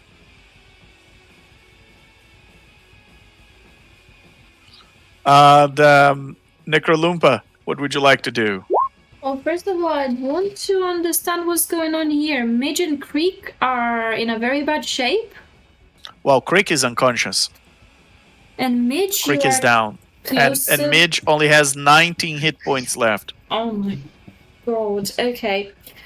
Crick is about to be swallowed by that Astral Dreadnought unless someone does something about it. Because he's right in front of the creature's mouth. And he is unconscious. Oh my god. Wait, I need to think. I didn't take that into consideration. That's why Vocar just told you to give him a potion. Yeah, but he's quite far. How far is he away from me? You have 60 feet. Yeah. Plus dashing or Misty Step, which you can cast at will. Oh. Misty Step, I don't need to use a, right? Yeah, because of spell mastery, yeah. Okay, so I could potentially reach him without, like, I would still have my slots and everything. Yeah. Okay. Yeah. Alright, cool. So I will... And you can give him a potion with a bonus action if you want. will do exactly just that. So I have a Supreme Potion of Healing, and I will... So roll. With a bonus action... Wait, I need to roll the 10d4? Or Yeah. what do you mean? Okay. Oh, wow. Just okay. in the potion, there should be a little button for you to roll. 10d4 plus 20. I'm just gonna roll it, All right. if Then that's okay. whatever way you want. Okay. Do-do-do-do. I don't know, you're right.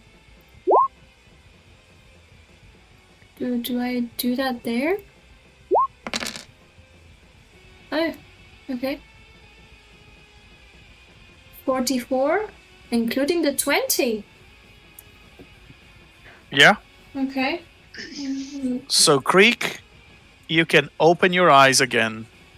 I Take breathe. to a potion of healing. You breathe. Well, that's a great potion of healing then. That's the best potion of healing of your life. All right, Necrolumpa, that was your bonus action. What would you like to do with your action? I'm just curious, if I throw another potion of healing to Midge, would that classify as my action? Yes. Because I'm interacting with a... Well, Midge, you're gonna have to Yeah. wait for that. Because I feel like I need to... Wait, so I've used my full speed, actually. Yeah, I think I will attack the thing. So... Attack I- what? The the- Astral Dreadnought. Yeah. I don't Okay. have much else to Let me do. put that cone in front of him so you know that No, if I'll you go are or this way. not in the cone. Actually, I will try to feeble mind him, Okay. I think. Does it work? Feeble mind who? The Astral Dreadnought? By all Yeah. means, go ahead. I'm so scared. I don't want to lose my spell slot. But okay. All right. And it passes. That's the end of my turn. All right. Creek, now that you are back up, what would you like to do? But before you answer that question, let that creature do a legendary claw attack on Necrolumpa. And it's a 22 to hit you, Necrolumpa. Does that hit you? Not today, Very my good. friend. So, Creek, what would you like to do? I'll move right beside Necrolumpa. I'll say, quick, Necrolumpa, tell me some things about this creature. What's its mentality? What's its personality? I'm not that smart when it comes to these. Whatever legend said here.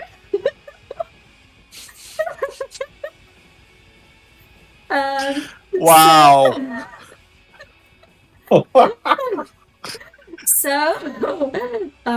Wait, what do I remember? Guys, it's late for me. I know as a player, but I don't know as Creek. Oh, wow. Wait, so it can swallow us, and his stomach is like a demiplane. So we shouldn't stay close to him, which right now we're, quite. What is it like to hunt? Does it have any natural enemies? Oh. That I don't remember. Legend, did you mention any of that? Yeah, he likes to hunt powerful creatures. Yeah, but in terms of his enemies. Oh no, that's no. good. That's good for me. That's good. That's all I need. Okay. So as an action, Creek is going to cast Universal Speech and choose myself, Necrolumpa, and the Dreadnought. So now it can magically understand me regardless of any language for an hour. And I'm going to speak to the Dreadnought. I'm going to do my best way to persuade this one. Like, hey, you're targeting such a weak creature like me. Like, look at that guy over there. He has a whole dragon. I thought you were a prideful being that liked to target the strongest, not the weakest. What would the others think about you going for weak prey? Don't you want something to be proud of? As I try to persuade him to attack the Drago Lich. You know what? Roll a persuasion check. That is awesome. My star goes to you. 36. Oh my god. Oh my goodness. Yeah. Oh yes. It seems that you've managed to draw the attention of the Astral Dreadnought to the Dracolich. The creature doesn't really reply to you because it doesn't have any knowledge of language. Doesn't even know how to construe a sentence, but it does understand what you are saying.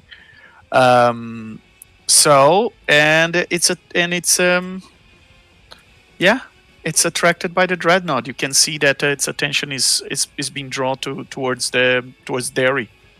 Derry is quite handsome. Yeah. So, Creek, what else would you like to do? I'm gonna end my turn there. I'm not gonna try to move away from it because Creek still thinks he's bluffing out of his mouth, so he doesn't he wants to shirk back behind it, just like you got this. Excellent. And the Astral Dreadnought is going to focus his massive ray. First is going to move towards Derry. It's 80 feet. That's 70. And another 10 here. All right. So now it's casting its from its eye like this. And it's going to attack the Dracolich. And it's attacking the Dracolich. But before it does so, I just want to double check something. Yeah. The Dracolich got to do a DC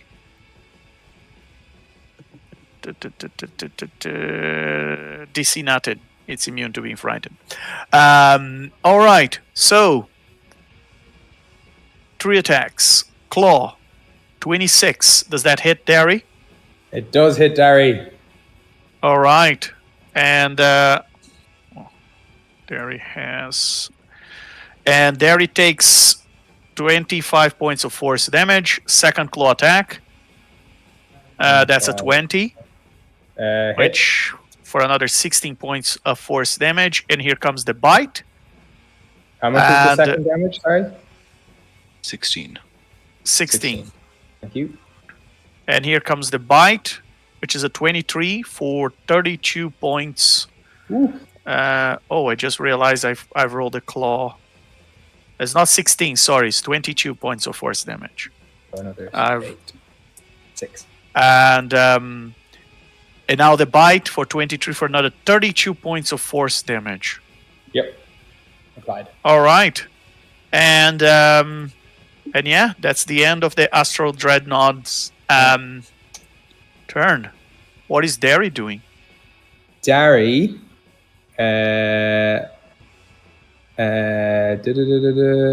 before, as he ends his turn, Dari is going to use one of his legendary actions to wing attack.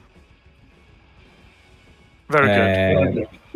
So he must succeed on a DC 22 saving throw, and am I within 10 feet of him? Because if I am, I do too. Yes, you are. I do. Yeah, I got to do it too. DC 22 dex saving throw, or take. He rolled a that 23. damage. Oh wow! And I rolled a 30. Or take half. I believe it's half.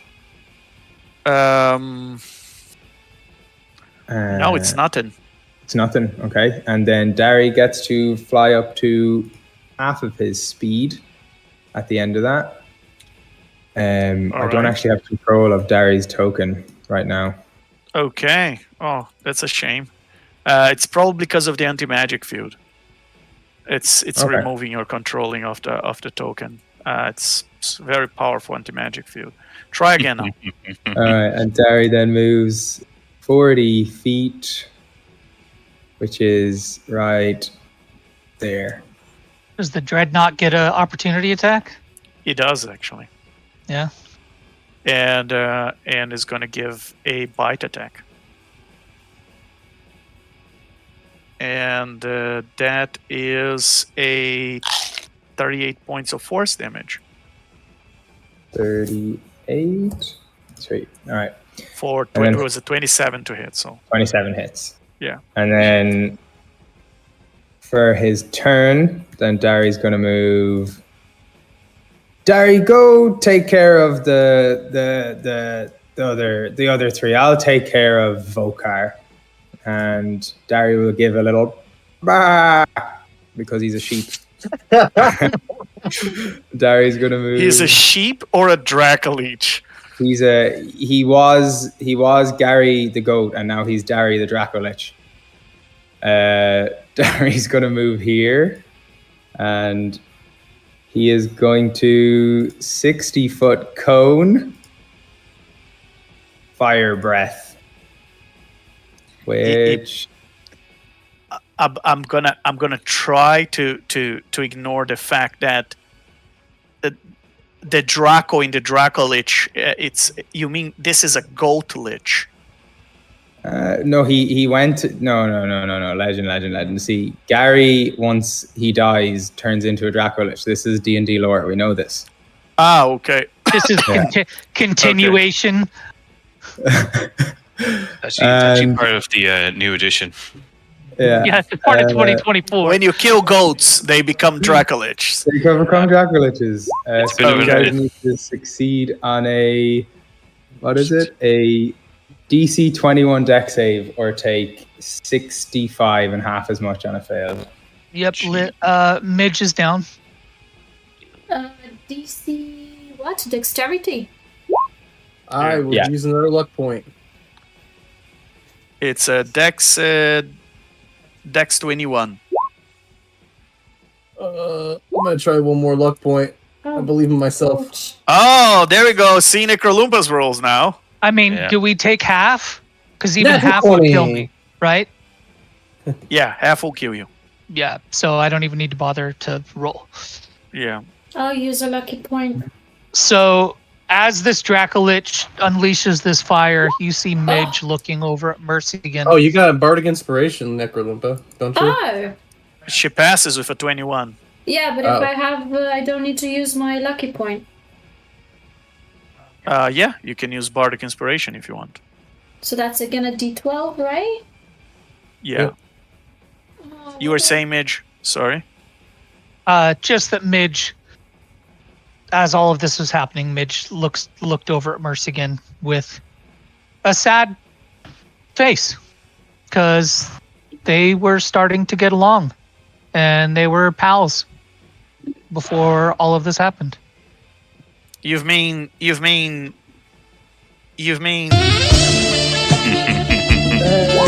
back. you've mean he broke Midge's broken heart? What little love Midge had to give was starting to go towards Merce again before he turned. Yeah. Hey, We feel happy, Mercigan. I hope you're happy. Mercigan will look over as Midge going like, "Hey, if I wasn't a spawn of Daddy Vecna, maybe we could make something happen." But Yep, and then she flips you off with this fiery skeletal hand. And the Draco Lich, oh my god, Legend, I can also do his multi-attack, correct? Or is that one or the other? It's one or the other. So or the if other, you use the okay. multi-attack option, you can't use the fire breath. This is ritual. Yeah, okay. So that is Dari the Draco Lich's turn. Very good. Hey, Legend, can my Draco Lich kill them really hard? Because I wasn't sure I killed them bad enough. Yeah. And Midge, please roll a death save for us. Yeah. Death save song.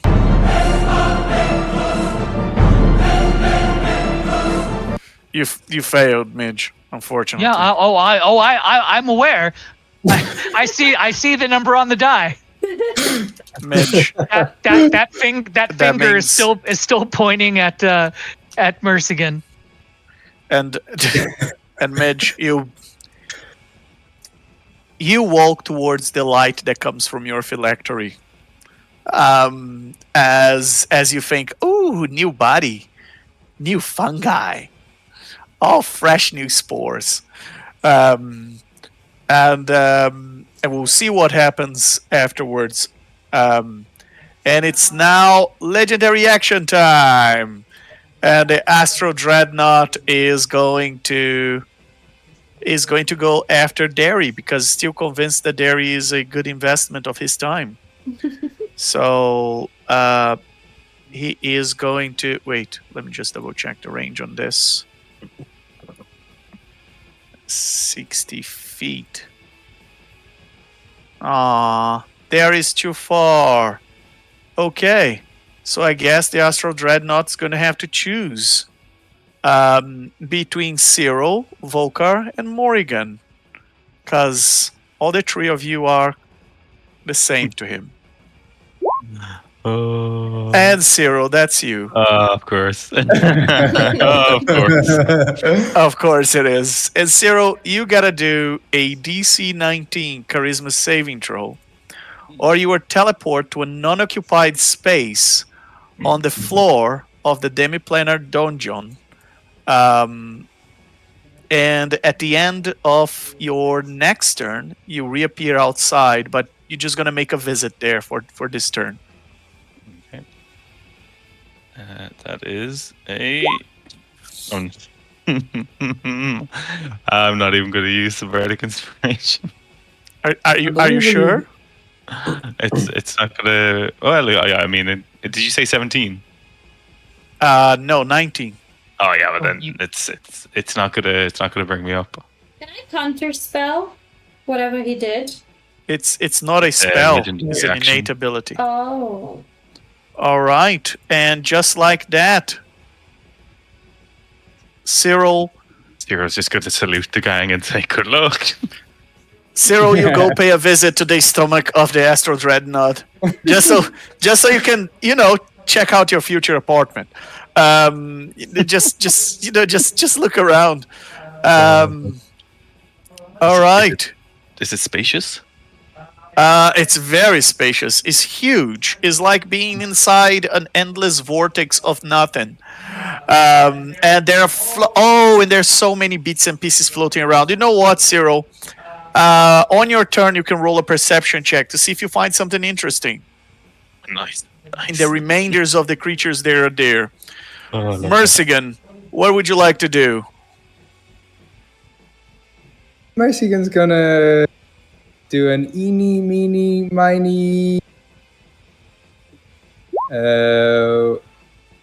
And that is Vocar has Sanctuary. That is Creaky Boy. Mercy's going to be like, my tunes were better than yours all this time. And he's going to fly 30 feet. Well, how does Mercy know that Vocar has Sanctuary? He does. Well, he saw him casting. Oh, okay. Mercy's going to go over here and pop off. He's going, what to do? Let's do this. And cast 8th level Fireball on... I cast Counterspell. Ooh, it's gotta be a big level. Well, yeah, I'll counterspell the counterspell. I counterspell your counterspell. Oh! Triple whammy! The counterspell of the counterspell of the counterspell. Wow. Let me burn my 7th spell. So your 8th level slot is all three of you gotta burn an 8th level spell slot. Do you have an 8th level spell slot to burn? I do. I will actually. What do I have to do? Right. You have to roll a check, Necrolumpa. Yeah, Okay. you do. That's fine. I'm burning. My counterspell is 7th level. Sorry. Oh, seven. My Counterspell is 8th level. So you can't counterspell his counterspell for 7th level counterspell. Oh, I thought you could. Okay, never mind then. You gotta roll a check then. Necrolumpa. What check do I have to roll? You gotta roll an intelligence 18. And I gotta roll intelligence 18. for 18 for grips. Okay. All right, Necrolumpa. Wait, but wait. So if it's like level, so why can't I do it with level 7? I don't understand. Because it's a level 8 spell. A level 7 counter spell does not into a level 8 spell. I thought he said it's a level 7. No, the spell he cast is a level 8. It was counter spell by a level 8. It was counter spell by another level 7 counter spell, and you are doing a level. Oh yeah, you're right. He is casting a counter spell at level 7. Exactly. So you only need to cast your counter spell at level 7. Good point. Yeah. So Mercy. Active Counterspell. So I'm gonna burn a lucky point, just the one, to see if I can counter grips, which I cannot. So his counter spell failed, Necrolumpa. So you can spare your 7 level spell slot. There was nothing to counter spell because his counter spell failed. And Creek, your counter spell worked, which counter spelled his fireball. Wow. And I say, your tunes fall flat, just like your spells. Mercigan's gonna like point and about to open his mouth and then say, "Damn, that was actually really good." Oh, Creek, you get inspiration out of Yeah, that. that was brilliant, Creek. All right. And Mercigan, is that the end of your turn? Mercigan's gonna be like, Mercigan, I'm sorry to say, you still are in an anti-magic field. How are you even casting that spell? Yeah, how am I? I suppose I'll keep the slot burned because I would have tried anyway. All right. Yeah. So Creek, your counter spell had nothing to counter spell because they spell in the original. Okay, let's. The audience must be confused about this. Rewind everything. Let's recap the last 30 seconds, the last minute or so of a fight. Mercigan flew towards Creek, tried to cast an 8-level fireball at Creek, but he was in an anti-magic field created by the Eye of the Dreadnought. The spell was cast with all the somatic components. He was deceiving enough that Creek thought that he needed to cast a counter spell on it. Creek cast a counter spell on nothing because the spell from Mercigan never came out. And Necrolumpa was ready to counterspell Mercigan's counterspell to Creek's counterspell, but Mercigan's counterspell to Creek's counterspell failed, and therefore Necrolumpa had nothing to counterspell against that counterspell. There'll be a quiz after the stream is over. My head hurts.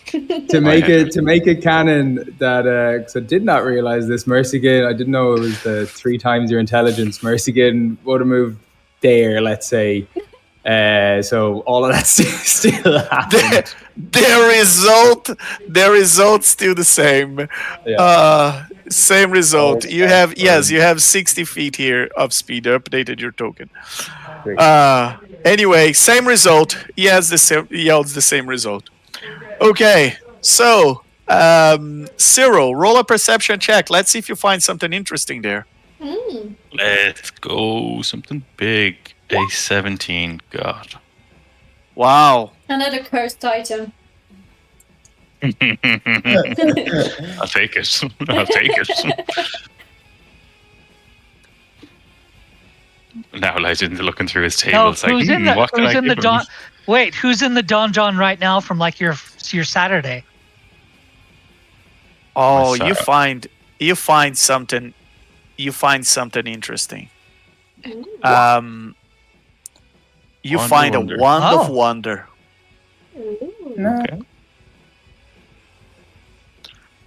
All right. It was just floating there with the corpses of another wizard. And you're like, "Ooh, I found this." All right. And well, because wizards always have money. 77 gold pieces. Just Nice. all floating individually. He's like reaching, grabbing them out of the air. In the body of a dead wizard. Near the body of a dead wizard. You All right. pickpocket him. Very like- good. Can I possibly stay here? I'm getting some good loot, guys. Not bad at all. Yeah, Midge is jealous. She's like, I'm over here burning to death, and he's getting money. Life is so unfair. Okay. It's now the turn of Vocar, and Vocar is, of course, going to turn his 60-foot cone towards Mercigan, but not before casting a spell on you, Mercigan. First, let's Vocar cast a spell, because he knows better than to try and cast a spell on you while inside an anti-magic field. He wouldn't ever have wasted that meteor shower in the middle of an anti-magic field. He would know that. No. All right. So, what can he do here that will be very fun? Sunburst. he is going to cast Sunburst. Is a 60-foot radius. Is a 6-foot radius. Let me put it. Go ahead, Vocar. That's a lot of radiant damage. That's a DC 21 con save. Let me show you the area. It's going to catch you and the Dreadnought for a 60-foot radius. He needs to put a little bit more to the back. And, well, you get my point. Yeah. All right. So, DC 21 Constitution saving throw to avoid 42 points of radiant damage. But the fun part of it is, if you failed, you're blinded for 1 minute. Oh.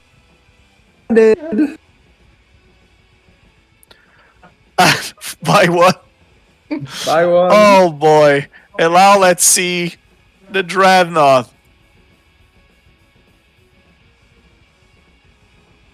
Then the Dreadnought failed as well.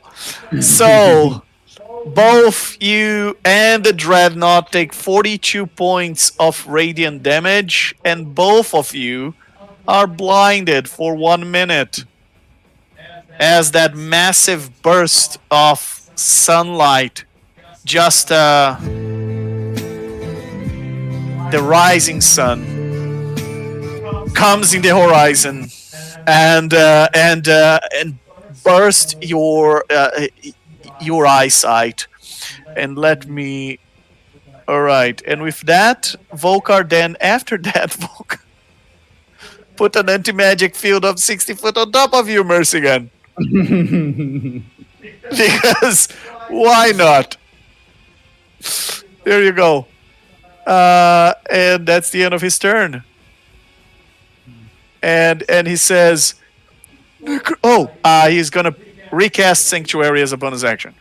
And he says, Necrolumpa, go fix Midge. She needs help. That was my plan. So Yeah. So can I come here next to Midge and drag Midge? Like drag. You can, but not without taking an opportunity attack from Derry. What, Midge or myself?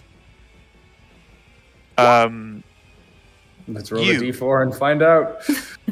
Myself? Yeah. That's fine. Okay.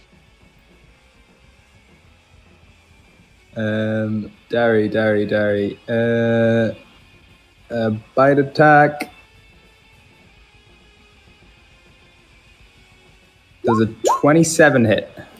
Yeah. For 2d8. Does that roll the fire as well? It didn't. Yeah.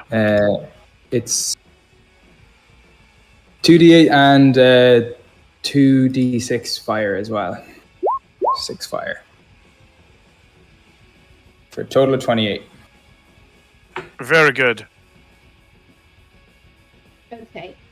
And I will attack Derry. Are you taking 28 points of damage? Yeah? Is it fire damage? All right. It's fire damage. And fire. The second one is fire. The first one is magical bludgeoning. All right. Magical. Piercing, not bludgeoning. Okay, so is it different to normal piercing? I guess so. You don't have resistance against it. That's all. Okay. I have or like immunity to it, piercing, but it's not magical. Yes, piercing, from non-magical. Yes, right, from non-magical. But okay. this is a magical. It's a bad magical creature. So, so I wouldn't call it the teeth of a Dracolich not magical. 28. Yeah. Okay. Yeah. So what I will do, I will come back after I. Oh wait.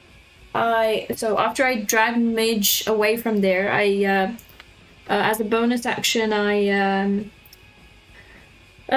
give him my last potion of healing, Supreme. I open his mouth and I just Open the Whose Vocar. mouth? The Dracolich or Midge? Midge's mouth. Oh, okay. Well, Mom, heal Dari. He's sore. Oh, just shut up. And yeah, hopefully. Wait, I need to roll for this one again. Where is it?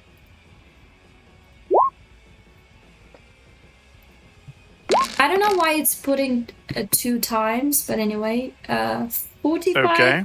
You heal for 45. 45. Midge. Midge, you're back to life. Really? Oh, yay! Hello. Can Midge still be flipping off Mercy again? Yeah, her finger is still. Yep, she's still flipping off Mercy. And Vocar says, "What did I do to you? Why are you flipping me off?" Sorry, no. It's for that bitch. I mean, Lich. Mercigan. Dari, she's being rude. Take care of the 2 ladies. And at the end of Lumpa's turn, Dari will wing attack again. So DC 22 Necrolumpa. C22. Dex. Dex save.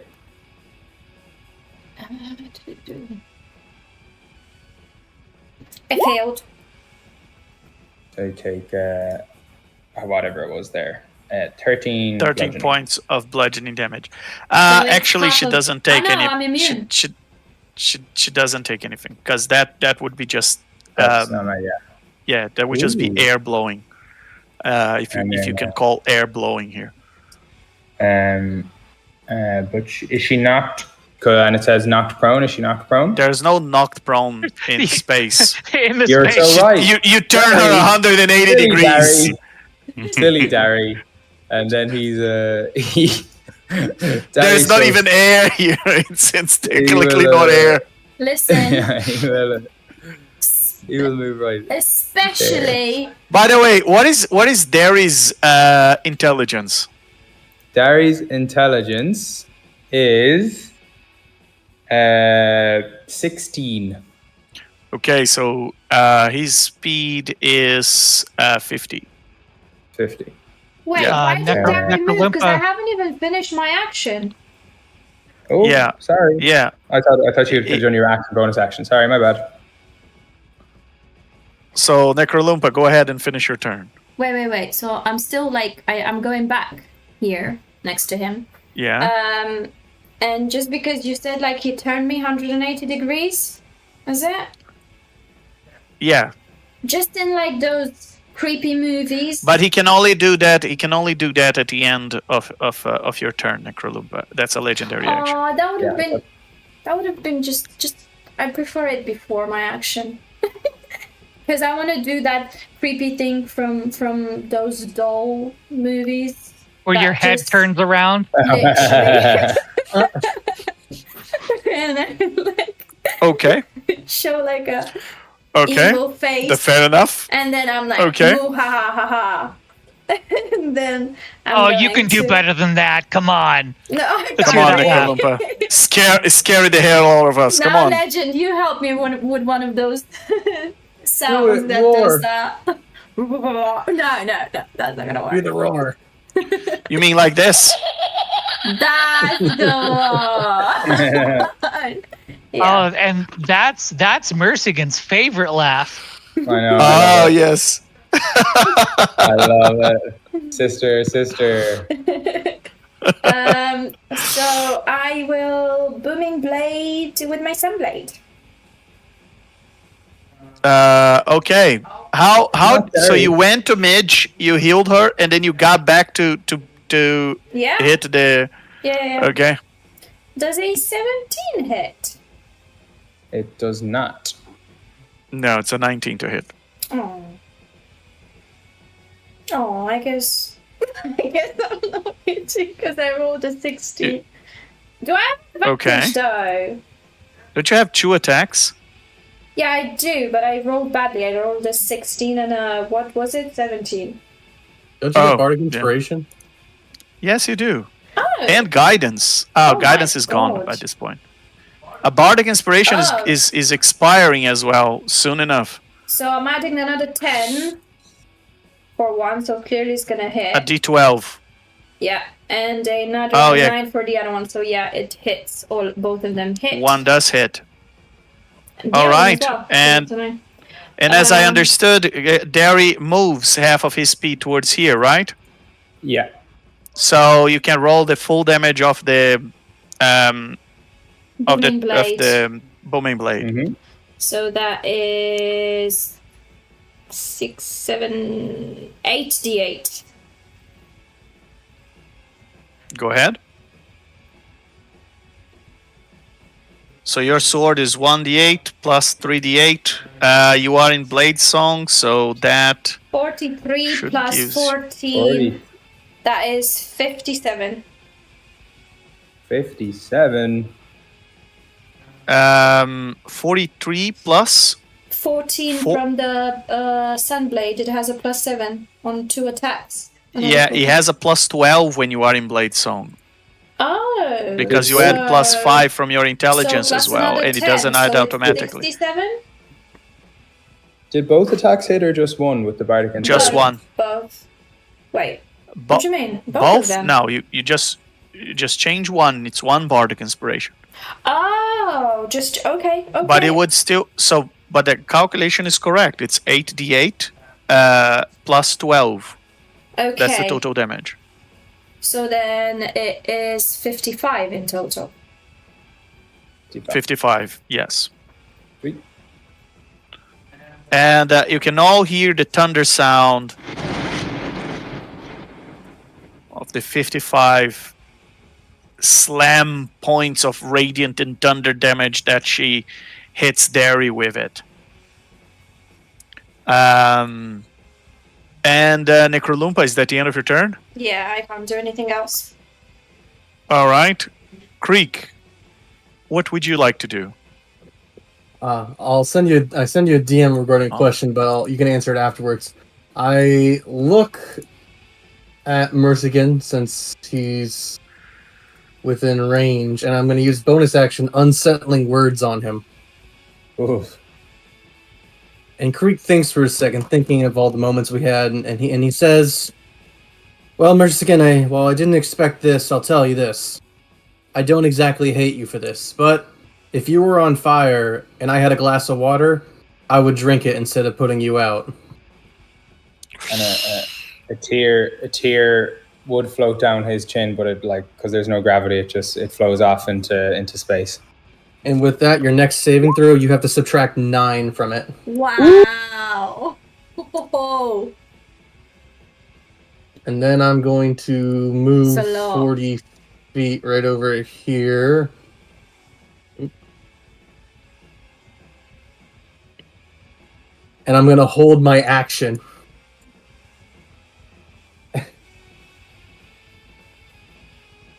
All right. And And that's what I'll do. very good. Well, sorry. What I mean is this: when there you go. That's the revised version. I'm holding my action now. Okay. All right. And the Astral Dreadnought is going to use its legendary action. Actually won't, because it's blinded. You can't see anybody. So the first thing it's going to do is to release... it can still use a legendary action to release a pulse of psychic pulse like it did before. So let me do that. As a legendary action, the creature releases psychic pulse for 60 feet around it. So we'll catch Vocar and Mercigan. And both of you gotta do DC 19 Wisdom saving throw to avoid 40-10 plus 4, which is 25 points of psychic damage. And I have a -9 on this Yes. for 14. And so you take 25 points of psychic damage. Vocar.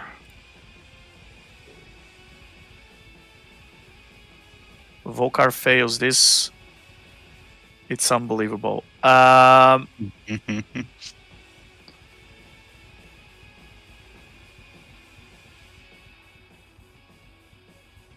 Yeah, he fails, and he also takes 25 points of psychic damage.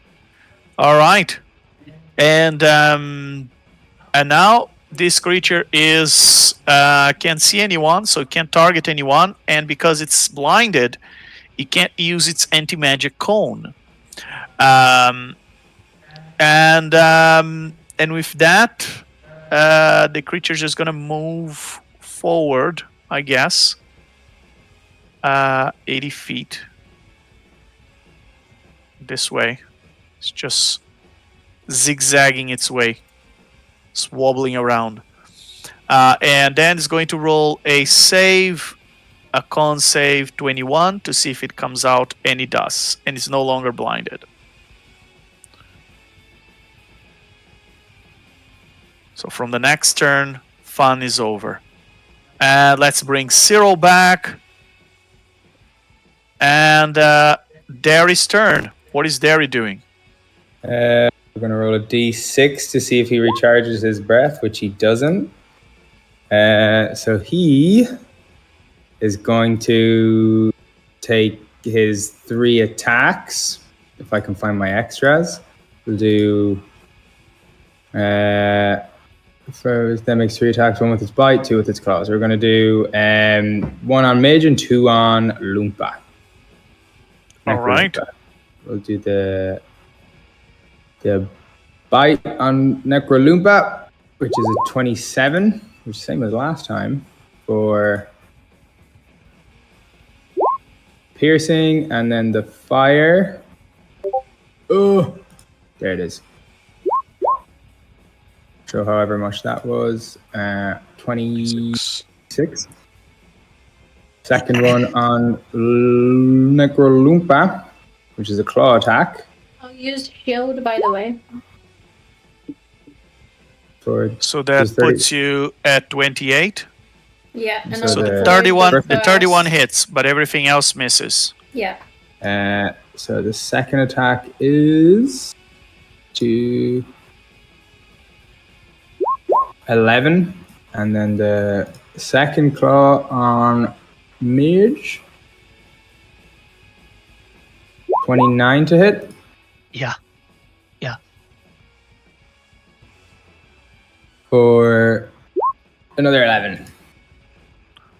All right. And this the claw's magic? Yeah. Yeah. Okay. All right. Then, So you take 11, and Necroloompa, you take 11 11 points. as well. Yeah. And Dari will end his turn there. Very good. And Midge, what would you like to do? Yeah, hold on.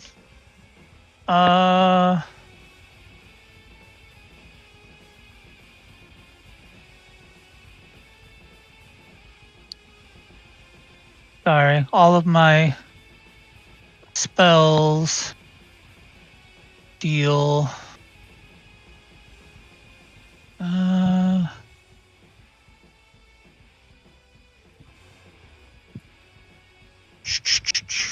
Goodness.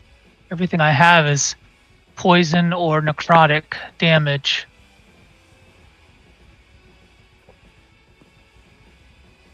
It's poison.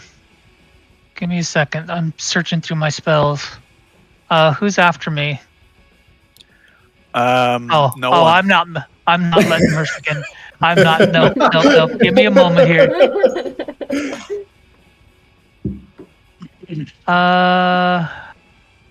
How about this? Let's take a 10-minute break, and we'll be back shortly, everybody. Okay. 10 minutes break. All right, that's fine. Sweet. Liches unite. I like the roll. Ooh. You cannot say that anymore, Mercy. Liches unite. Liches unite. No. Nay. Nay says Jay. Nay. Oh crap! I just used my own name. Sorry, everybody. Oh, time to Now retcon. you know who I am.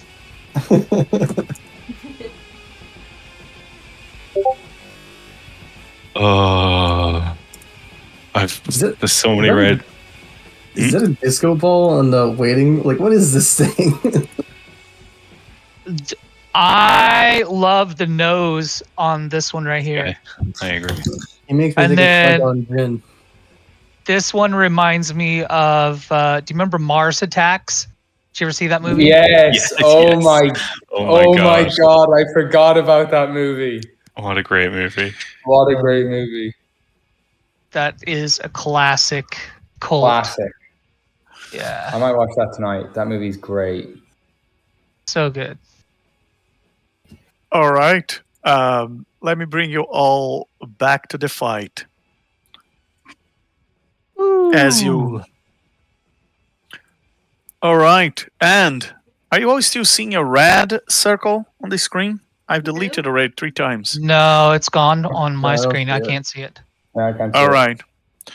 Midge, what would you like to do? So I have 40 feet of movement. Is that correct? Yeah. And if I moved, would I take opportunity attack from the dragon? Yes. It has right. It has reach. All right. Well, Midge,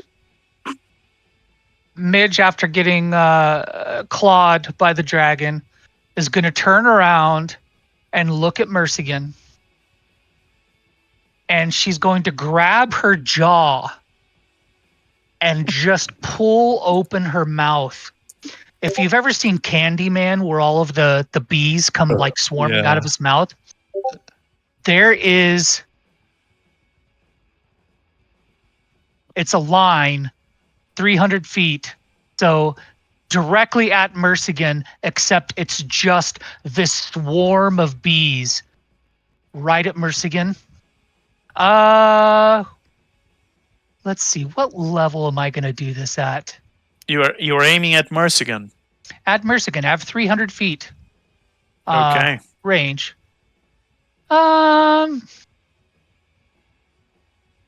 Mitch is pretty pissed off. So we're gonna go 9th level. Insect plague. Wow. Con 18. Save, please. Well, Midge, I'm afraid I have to remind you I was after thinking. you cast I that did. spell That wasn't. that he it is being wasn't- protected by an area of anti-magic Yeah, I field. got So done by as the that with the swarm Dreadnought. flies towards in, as they enter the cone of anti-magic field that he's inside, It the wasn't swarm up, so I didn't disappears. see it. It just I know. now. I got done by that with the Dreadnought. It's Yeah, it's a because killer. It was already up for the Dreadnought. I wouldn't have. Okay. Is the same that happened to Mercigan. The area was not there. He forgot that there was an area in front of the creature, and that's why you guys were not. Some of you were not hit by the meteor swarm. It happens. It happens to No, the best of liches. All right. It happened to Cyril. It happened to Mercigan. It happened to Midge. Counterspell shenanigans. All the It happened to counterspells. the counterspell shenanigans. I think the only one who haven't experienced the anti-magic field yet is Necrolumpa. Yeah. I I'm wish there was a using way, my and then I blades. wish there was a way that those cones could stay up so we could see them. That's just. The area, but the area is technically metagamey because the anti-magic field is invisible. So Understood. only way- Okay, that's fair. yeah, to your character, they don't see it. Cool. I get it. That they- makes sense. Perfect. Yeah, I'm good. All right. So wait, hold on. I got a bonus action. Yeah.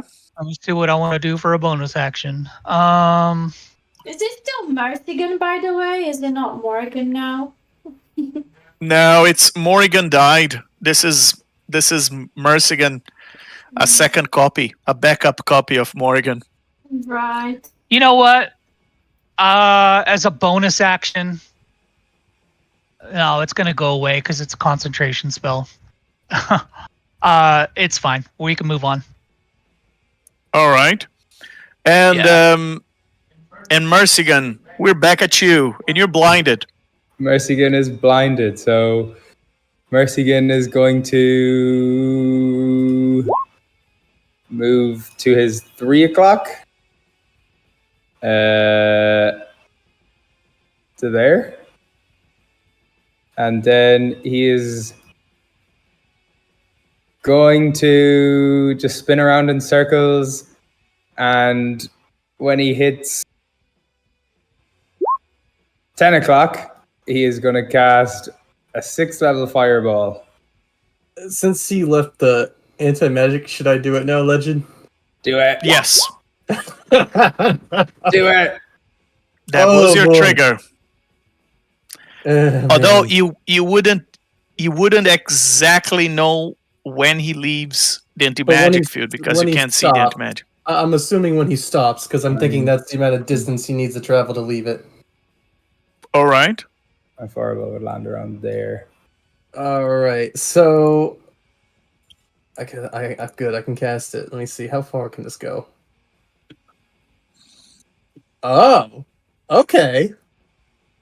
I'm gonna do that.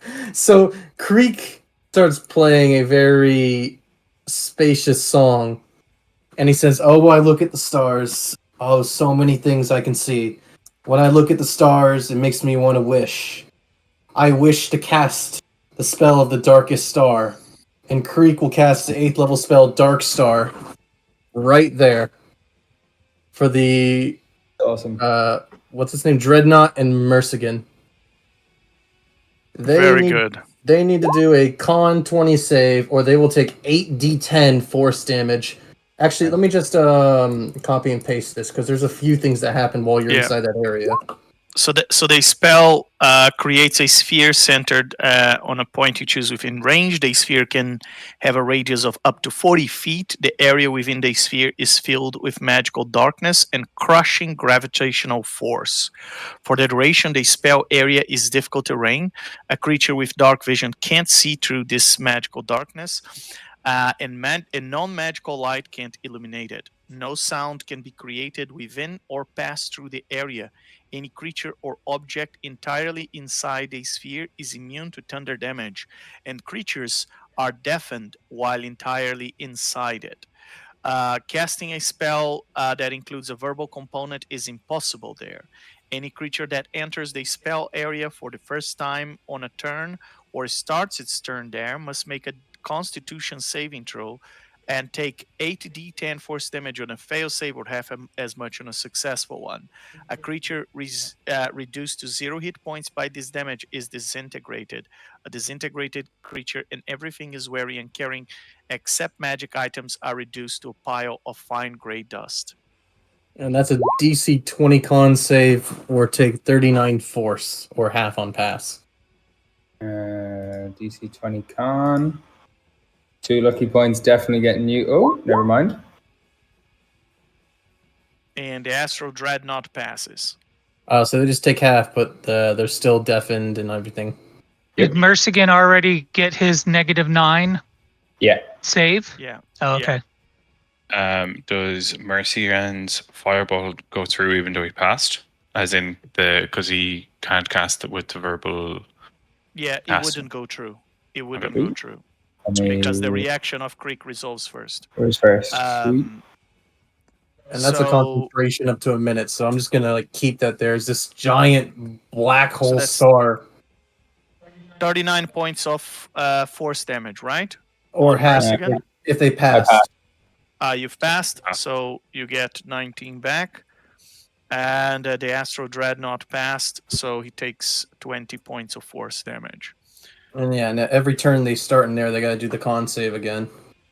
Okay, and you are both deafened. All right. I gotta do Mercigan. my con for the blinded. Which is a fail. Still blinded. Very good.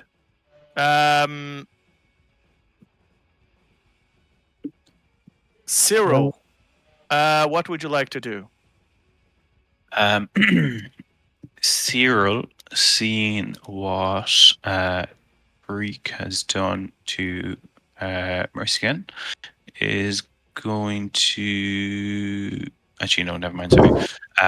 Cyril is going to cast a 7th level disintegration on Mercian. I believe You can't see him. This tree in side, I'll pass darkness. through. Yeah, it's in. It's in darkness. No, tree sight can Tree see sight through goes that through. Oh, yeah, true sight. because it only says dark vision, right? Yeah. Yeah. Yeah, he can see normally in magical darkness. So yes, it is part of his true sight. So he can see you. That is true.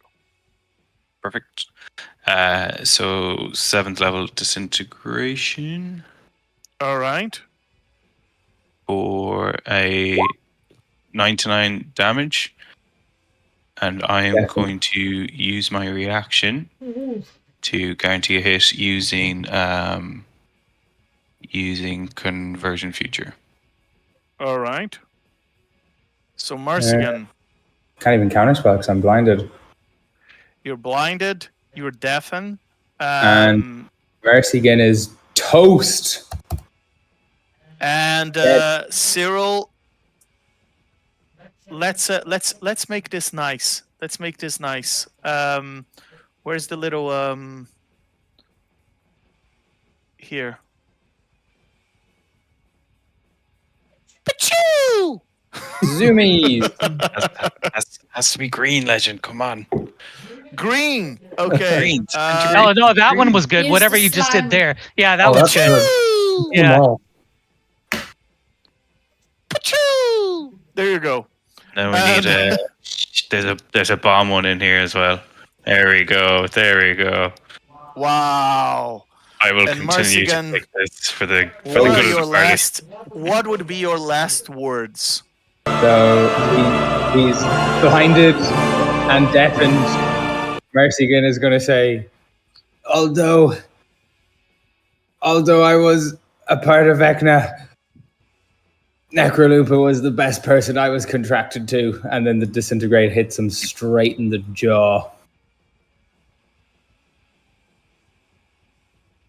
And your body starts to turn to dust. Even the gems inside your head crack and shatter into dust with the pull of the gravitational force inside the dark star.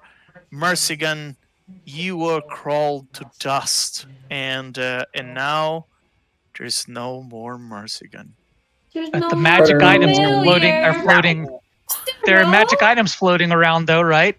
You There owe me are a magic familiar. items There floating are. around. Yeah. Does that? There are some magic items floating around. I just need to check one thing.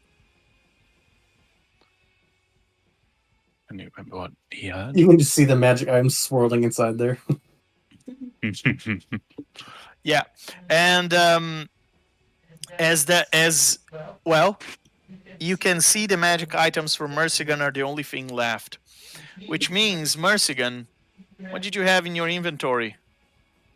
I had a Talisman of Ultimate Evil, the Fitting. Cursed Librams of Souls and Flesh, Ion Stone of Agility, and a Mind Crystal Distant.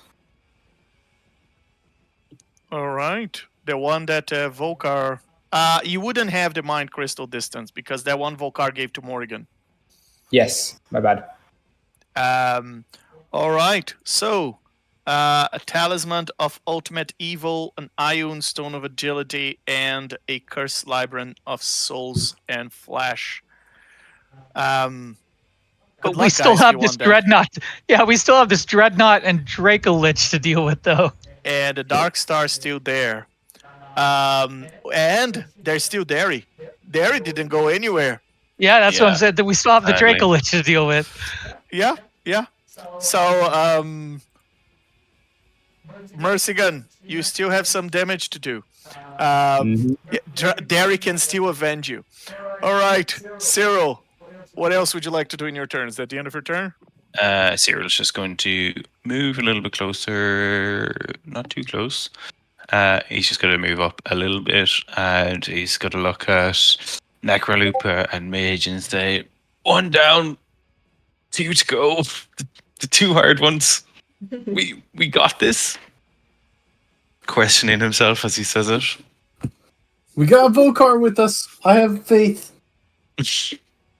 Midge turns around and looks at you guys and she goes, "Are you kidding me? I just wasted all those insects." We can go bug hunting later, Midge. Don't worry, we'll get them back. And Vocar says, That was a year's worth of insects that just disintegrated when they flew towards him. Ah. "Settle down, Lich. Settle down. Please, don't kill my vibe. I'm celebrating the death of Vecna's copy. Isn't that amazing? You see, you've managed to destroy that bad Lich. And now, we can have hope that with the rod complete, you might actually have a chance against that big Lich in this system." And Midge turns around and points at the Draco Lich and points at the Dreadnought. We can take these too. Yeah, first let's celebrate our small victories. Taking down Mercigan is no small feat. It is indeed something to celebrate. That is a full Lich of Vecna with his full powers at the time of creation. So yeah, that son of a Lich had it coming. Well, when we get out of this fight as undead, you're going to have to explain what happened. There's a lot of things that were left unspoken while you were gone. I see. Well, it's a very short story. Morrigan kidnapped me while I was possessed, brought me to his lair.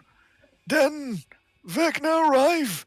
A contingency spell I had prepared triggered, threw my possessed body into a volcano in the material plane, which destroyed it completely. And my phylactery resurrected me a few days later. Well, thank you for covering the plot holes. Then I Now- went to talk to Ronaldo to see if he could make something that would entrap Mercigan, and he had the idea of creating this nice helm. Apparently you guys had to go visit Sharon, and you found the head of a golem inside or something. And this is quite a useful little thing. You can create anti-magic cones with it. Very, very handy, that is, now I have to say. Ronaldo is quite the craftsman, isn't he? Just simply the best of us, isn't he, I suppose? So, now as everything is clear, Cyril, was that the end of your turn? Oh, yeah. I'm done. All right. So now is Vocar's turn, and he says, "Oh, we have to deal with that Astral Dreadnought. So I'm going to pull my little flask and see if I can have some fun. Maybe I get lucky."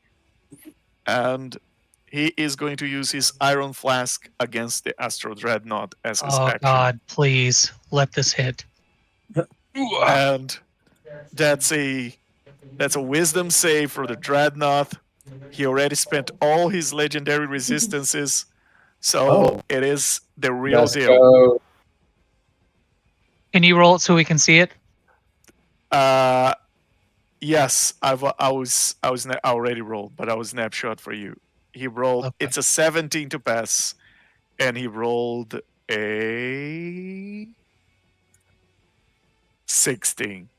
Yes. Oh, Yes! Guys, good job. That's amazing. Vocar.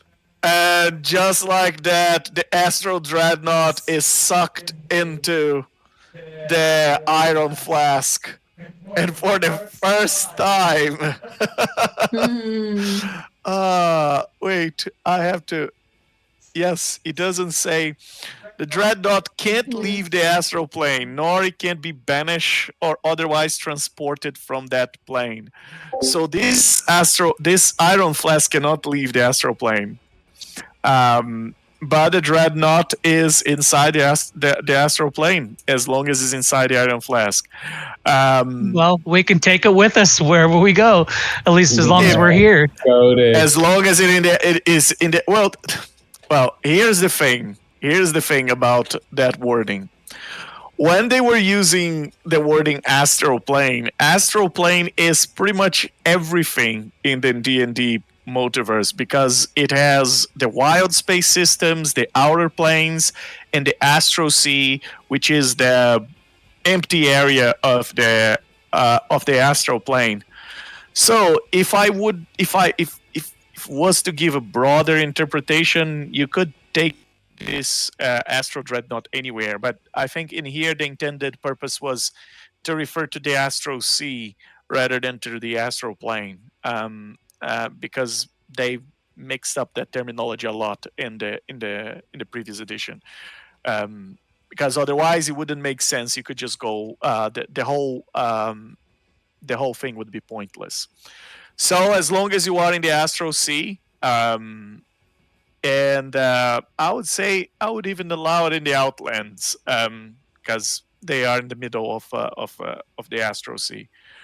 But otherwise, yes, the Astral Dreadnought Iron Flask cannot leave. If you try to take the Iron Flask out of the Astral Sea, he will burst out of it. All right, and Vocar says, that was fun. I guess we can still use this Iron Flask for the time being. And if another Astral Dreadnought come to us while we're going to, I assume, see the dead god, I can just pull an Astral Dreadnought out. Isn't that fun? Do you guys want to play around with it? Ooh, that would be fun. Maybe later. Oh yeah, there's still the matter of that Lich. I trust you guys can take care of it. And he casts Sanctuary on himself as a bonus action. Necrolumpa, what would you like to do? Right, so I will continue attacking him with my Booming Blade and Sunblade.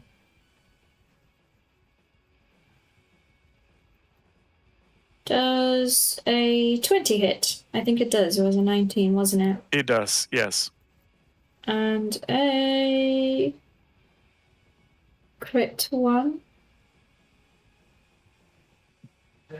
A crit 1 to hit, roll a flat at 20. I mean, he's so big that I don't understand. I'm literally next to him. I don't understand whom else you wanted to hit.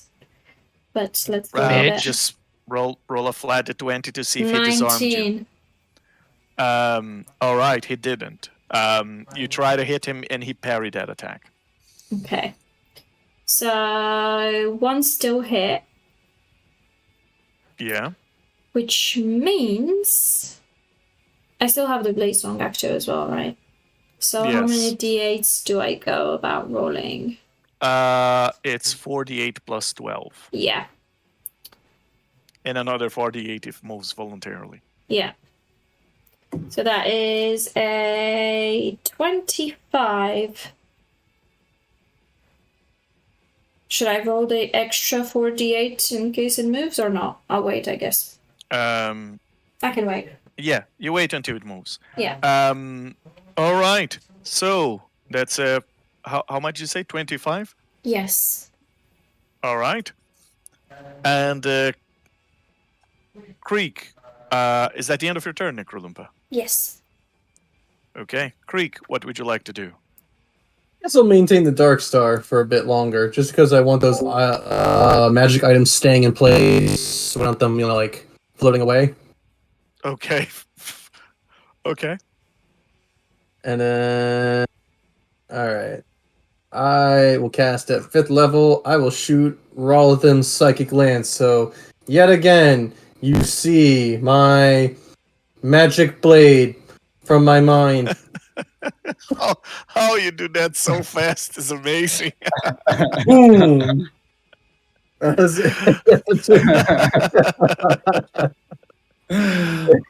to do an intelligence 20 save or take 32 psychic damage and be incapacitated or half damage on the save. He has advantage. Intelligence, okay. Con was. He does have advantage. And he now 20s. Nice. Very good. He takes half damage, like this ping, and it disappears. 16 points of psychic damage. Very good. And Creek, is that the end of your turn? Creek's gonna move like 40 feet this way. And then, you know what? Yeah, I don't want to use my bonus action. I'm done. Very good. And, well, it's now Derry's turn. What is Derry doing? Derry doesn't recharge his fire breath, and Derry seeing his master die, he's gonna seek a new one. And 1, 2, 3, 4, 5. Let's go. D10. Oh my goodness. And Derry is going to fly all the way over to Creek. And then Does he take an opportunity attack from me? Yes. He does. He's got 80 flying speed. Oh boy. He's gonna fly all the way over to Creek, and he's gonna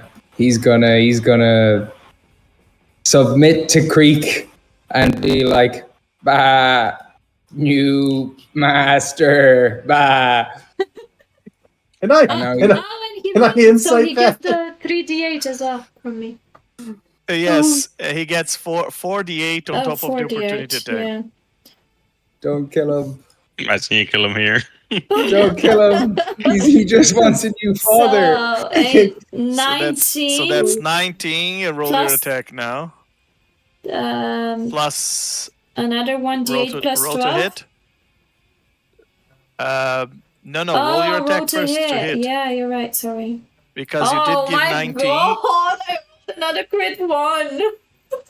Oh wow! Roll a flat d20 for me. I'm not feeling confident. 10. Do you have inspiration? Can we roll there with inspiration if you want?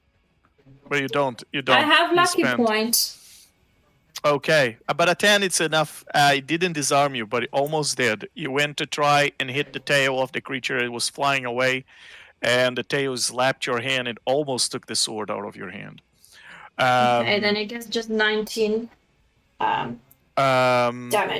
All right, and that was actually quite lucky of Derry because he doesn't have many hit points left. No, Derry. Can I insight him saying new master? By all means. Greek is quite confused. Derry is being truthful. Something's telling me Mage's gonna just kill Derry regardless. Derry's being truthful. I say to the others, it's alright. I will carry this legacy and tame this Drago Lich. Plus, it'll be helpful for us. I'm quite a slow individual in this place. And I look to get, well, I didn't know, did I know what his name was? My name's Derry, formerly Gary. Just kill it! This Draco Lich was created by the Whisper One! I was Are you really gonna trust anything that was made by that Lich? That was You gonna know, be my argument. I would argue that Gary is more powerful than Vecna. Okay. It's like I can hear Merkin's words from the dead. I hear, man, is this more powerful than Vecna? Look, you guys do what you need to. All right, I believe in you, Vocar. Claim me, master. I'm gonna lie through my teeth and go like, of course. You can join the ranks of the undead. You just have to go through initiation first. Yes, that master. That is 28. No. And Midge, what would you like to do? First she's gonna move up next to Cyril, and she's gonna look at Cyril. What do you think, Cyril? Do you think we trust it? Cyril is going to. Cyril's gonna flip a coin because he's no idea. That is, yeah. That's how we're trusting it. Nope, not me. and she'll go, oh, surprise, surprise! I always have bugs in my belly. And she'll do insect plague again. This time at 8th level. Go, Midge. Oh wait, hold on. Yeah, at 8th level. So that's a con 18. Woo! Save, please. Cyril's gonna look at Midge and geez, how big is your belly to hold all those bugs? Wow. A 27. pass. Yep. Or So you'll 21. take 20. 21. 21, yeah. And you can see pieces of dairy start to be destroyed. The wings are no longer in place. The dairy is almost falling apart after the attack. It's barely standing together. All its pieces of these bones are falling apart as the bugs consume it. Claim me, master. So wait, is it dead yet? I think the bugs are Not claiming you. yet, Not but it's yet. very close. Oh. For all you can tell, it's not that far. Dang it.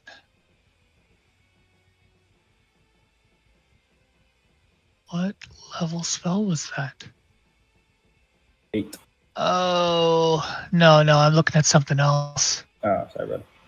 Oh, it has to be at 0 hit points. Okay. For a bonus action. I was looking at Grim Harvest. It's a new spell I just picked up. Mm. But it has to be at 0 hit points. Yeah, that'll be it. In fact, you know what? She'll tap Cyril on the ass. Come get him, Tiger, and give you guidance. Wait, is guidance bonus action? I don't think it is. Nope, it's an action. All right. No, nope. it's an action. Yep. It's an action. All right, so we're good. She still slaps him in the ass. Go get him, Tiger! All right, Cyril, and it's now your turn. Cyril, encouraged by Midge's ass smacking, is going to move up a little bit, and is just going to cast. He's just going to cast a firebolt for a nat 20. Oh, there you go. Excellent. Bye-bye. So the first is going to be 12 plus. Wait a second. That's a red Dragolich, right? You stupid wizard. I'm immune. Even your wife would know that. Oh, no. Oh, no. Oh, you shouldn't have said that, Derry. Now he's going to pull the big guns. The big guns. I'm going to quicken spell. There you go. And Didn't you subtle spell? I'm going to. I did subtle spell. Spell. So you only have 1 charge left. Quickens 2. Yeah, that's me done. So That's it?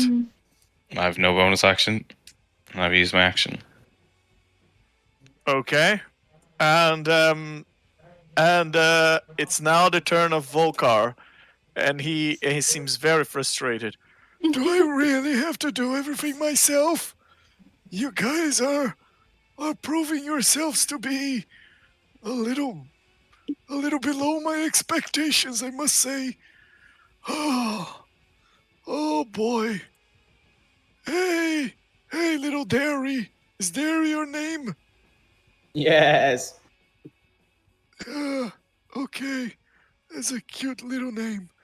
How about you just die? And he casts a cantrip, Toll of Dead. And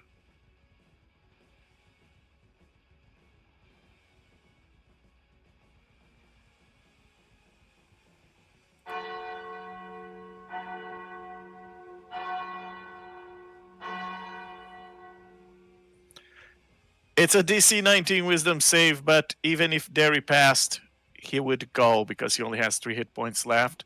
And that is the sound of the death knell of Toll of Death as Derry is destroyed and falls apart in the Astral Sea. And Mitch goes, oh, sorry, go ahead. And just like that, it's the end of this almost absurdly difficult combat you guys had, where everything that could have gone bad went with anti-magic areas and fields and everything, but you were out of initiative. And Vocar says, okay, now let's stop liching around and let's head to do our lichy business, huh? Well, hold on. I wanted to say that I guess that Draco Lich wasn't legend. Wait for it. Derry.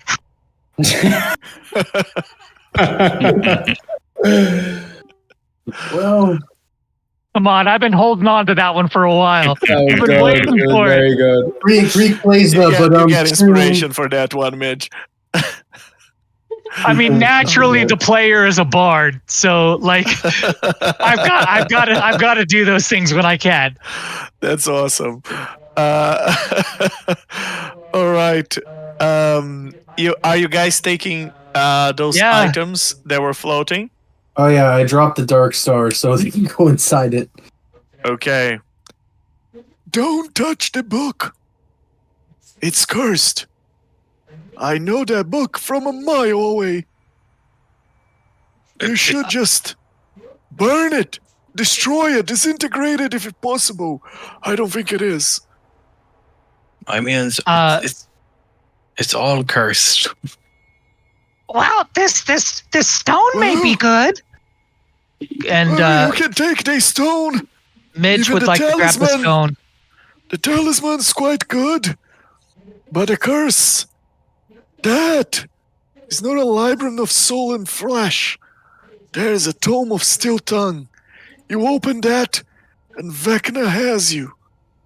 You be his minion. The Ion Stone, it's dexterity. Is that right? Yep. Yeah. It's an Ion Stone of Agility. And there's a Talisman of Ultimate Evil there.